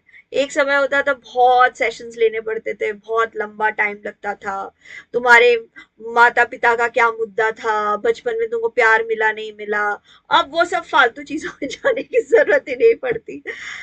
मेरे साथ ऐसा कई बार हुआ है कि मुंबई में, क्योंकि मैं मुंबई में रहती हूँ, मेरे पास ऐसे क्लाइंट आए, क्लाइंट ने बहुत लाइक सेशंस भी लिए, सब कुछ अच्छा भी हुआ एंड एवरीथिंग। फिर जब सेशंस खत्म होने आते हैं तब वो आके मुझे बताते हैं, आपको पता है मेरे पति या मेरी पत्नी या मेरा भाई फलाना सेलिब्रिटी है, और वो खुद प्रोड्यूसर है या एडिटर है, और ऐसा है वैसे है, ये फिल्म में काम किया, वो फिल्म में काम किया, और मुझे पता ही नहीं है। ओके, और क्योंकि मैं पूछती ही नहीं कि आप क्या काम करते हो, कितना कमाते हो, मुझे क्या करना है आप क्या काम करते हो, कितना कमाते हो। तो अभी का साइकोलॉजी बहुत एडवांस्ड हो गया है, जिसमें साइकोथेरेपी में हमें पूछने की जरूरत नहीं पड़ती या कि आपके पास्ट का क्या मुद्दा है। पास्ट के बारे में ज्यादा जाने बगैर थेरेपी पॉसिबल है। तो आप निश्चिंत होकर थेरेपिस्ट के पास जा सकते हैं, स्पेशली जो थेरेपिस्ट एनएलपी ईएफटी इस्तेमाल करते हैं, वो ज्यादा आपके पास्ट में जाते ही नहीं है। सो इनका इस्तेमाल, इन टेक्निक्स का इस्तेमाल करके आप आसानी से अपनी समस्या से बाहर निकल सकते हैं। अविनाश कुमार, और क्या सवाल है जो मैंने जवाब नहीं दिया है? एक बार फिर से आप कॉपी पेस्ट कीजिए अपने सवाल को। ओके, ये है क्या, मैडम रात में पढ़ने की आदत आदत है, दिल में बदलना है, क्योंकि रात में जागते हैं बट प्रोडक्टिविटी नहीं मिल पाती, बस जागते रहते हैं। ओके, सो मैंने बहुत रिसेंटली ही एक वीडियो बनाया है प्रोडक्टिविटी के ऊपर, जहां पे ना मैंने इस बात के ऊपर फोकस किया है कि आपको पहचानना पड़ेगा कि आपकी प्रोडक्टिविटी एक्चुअली ज्यादा कब रहती है। आपको अगर 4-5 दिनों की छुट्टी मिली है तो आप कौन से टाइम पे ऑटोमेटिकली सोएंगे और ऑटोमेटिकली जागेंगे, एक्चुअली वही आपके सोने और जागने का रियल टाइम है। तो अगर मुझे पूछा जाए, मुझे 4-5 दिन की छुट्टी मिलेगी तो मैं करीब 11-11:30 बजे तक नॉर्मली सो जाऊंगी और 8 बजे तक मेरी आंख खुल जाएगी। तो ये मेरे सोने का एकदम प्रॉपर टाइम है, 8 से 9 घंटे की ये मेरी नींद है। तो इसके बाद जो वेकिंग आवर्स रहते हैं, इसमें आपको अपनी प्रोडक्टिविटी को ऑर्गेनाइज करना है, इसमें आपको अपने पढ़ाई काम के टाइम को स्केड्यूल करना है। तो कुछ लोग ऐसे होते हैं जो एकदम सुबह जल्दी उठते हैं नेचुरली, तो उनके लिए सुबह का टाइम अच्छा है, सुबह उठो, एक्सरसाइज करो, ग्रीन टी वगैरह पियो, और फिर उसके बाद ग्रीन टी वगैरह पियो, और फिर उसके बाद आप अपने काम पे लग जाओ, पढ़ाई करना शुरू कर दो। अगर आपकी दिक्कत ये है कि आपको नींद नहीं आ रही है, तो एक काम करो, 2-3 दिन अपने आप को जोर जबरदस्ती सुबह ही उठाओ। अगर आप अपने आप को सुबह ही उठाना चाहते हो, बेड में जल्दी पहुंच जाओ, आपको नींद नहीं आएगी कोई बात नहीं, लेकिन अपने आप को सुबह ही उठाओ, और सुबह उठने के बाद पढ़ाई मत करना। कोई फिजिकल एक्टिविटी करना, जैसे कि साइकिल चलाने जाना, गार्डन में चलने चले जाना, कुछ भी गाने सुनना। ओके, कोई फिजिकल एक्टिविटी करना, लेकिन पढ़ाई मत करना। ओके, जब 3-4 दिन तक लगातार आप सेम टाइम को सोने जाएंगे और सेम टाइम को उठेंगे, तो धीरे धीरे आपका बॉडी क्लॉक सेट होने लगेगा। आपको याद रखना है, आपको अपना नींद का कोटा पूरा करना है। नींद का कोटा पूरा नहीं करेंगे तो प्रोडक्टिविटी नहीं आने वाली। तो नींद का कोटा पूरा कीजिए, सेम टाइम को उठिए, जब क्लॉक सेट होने लगे उसके बाद ऐसा कीजिए कि सुबह थोड़ी हल्की एक्सरसाइज के बाद आप पढ़ाई शुरू कीजिए। इससे आपको सुबह पढ़ाई शुरू करने में मदद होनी चाहिए। तो मैं आशा करती हूँ आपको आपके सवाल का जवाब मिल गया है। अमन पूछते हैं, इतने ब्रांचेस है कि लोगों को पता ही नहीं चलता कि कौन सी प्रॉब्लम के लिए कहाँ जाना है। Example psychologist, neurologist, psychiatrist, etcetera etcetera. जहां पे भी जाओ, कहीं पे भी जा सकते हो, जहां पे भी जाओ बेस्ट के पास जाना। वो आपको बता देंगे कि आप सही जगह पे आए हैं या आपको कहाँ जाने की जरूरत है। जब आप बेस्ट के पास जाएंगे तो आपको ज्यादा से ज्यादा 2 दरवाजे पे जाना पड़ेगा। जब आप बेस्ट के पास जाएंगे, वो बेस्ट आपको पहली बार में ही बता देगा कि आपको उनके साथ ही काम करना चाहिए या आपको एग्जैक्टली किस और के पास जाना चाहिए। सो जहां पे भी जाओ बेस्ट के पास जाओ। जो बेस्ट मनोवैज्ञानिक होगी वो आपको देखकर ही कह देगी कि भाई ये प्रॉब्लम मनोचिकित्सक के लिए है और आपको दवाई लगेगी और आप प्लीज उनके पास जाइए। जैसे कि मेरे पास ऑफ कोर्स मैं बेस्ट हूँ। जैसे कि मेरे पास बहुत सारे लोग आते हैं हाइपर सेक्सुअलिटी की दिक्कत को लेके, और फिर मैं उनको कह देती हूँ कि देखिए मैंने वीडियो बनाए हैं अवेयरनेस के लिए, लेकिन मैं इस सब्जेक्ट की एक्सपर्ट नहीं हूँ। आपको अगर अपनी हाइपर सेक्सुअलिटी कम करनी है, आपको साइकाइट्रिस्ट के पास जाना है जो आपको दवाई देंगे जिससे आपकी जिंदगी बेहतर हो जाएगी। तो जाओ, टाटा बाय बाय। तो इसी तरीके से आप अगर बेस्ट साइकाइट्रिस्ट के पास जाएंगे और आपकी प्रॉब्लम ये है कि आपको पत्नी से अनबन है या गर्लफ्रेंड के साथ गुस्सा है, ऐसा कुछ है, तो साइकाइट्रिस्ट देखकर ही कह देंगे देखिए आपका जो प्रॉब्लम है वो आपका इमोशनल बिहेवियरल प्रॉब्लम है, यहाँ पे दवाई का ऐसा कुछ रोल नहीं है, आप प्लीज मनोवैज्ञानिक के पास चले जाइए। अगर आपको स्पीच में प्रॉब्लम हो रही है, ओके, अचानक बॉडी में इनवॉलेंट्री मूवमेंट्स होने लगे हैं, अचानक पर्सनालिटी चेंज हो गया है, न्यूरोलॉजिकल प्रॉब्लम है किसी प्रकार का, तो साइकाइट्रिस्ट देख के ये कह देंगे कि भाई ये तो न्यूरोलॉजिकल प्रॉब्लम है।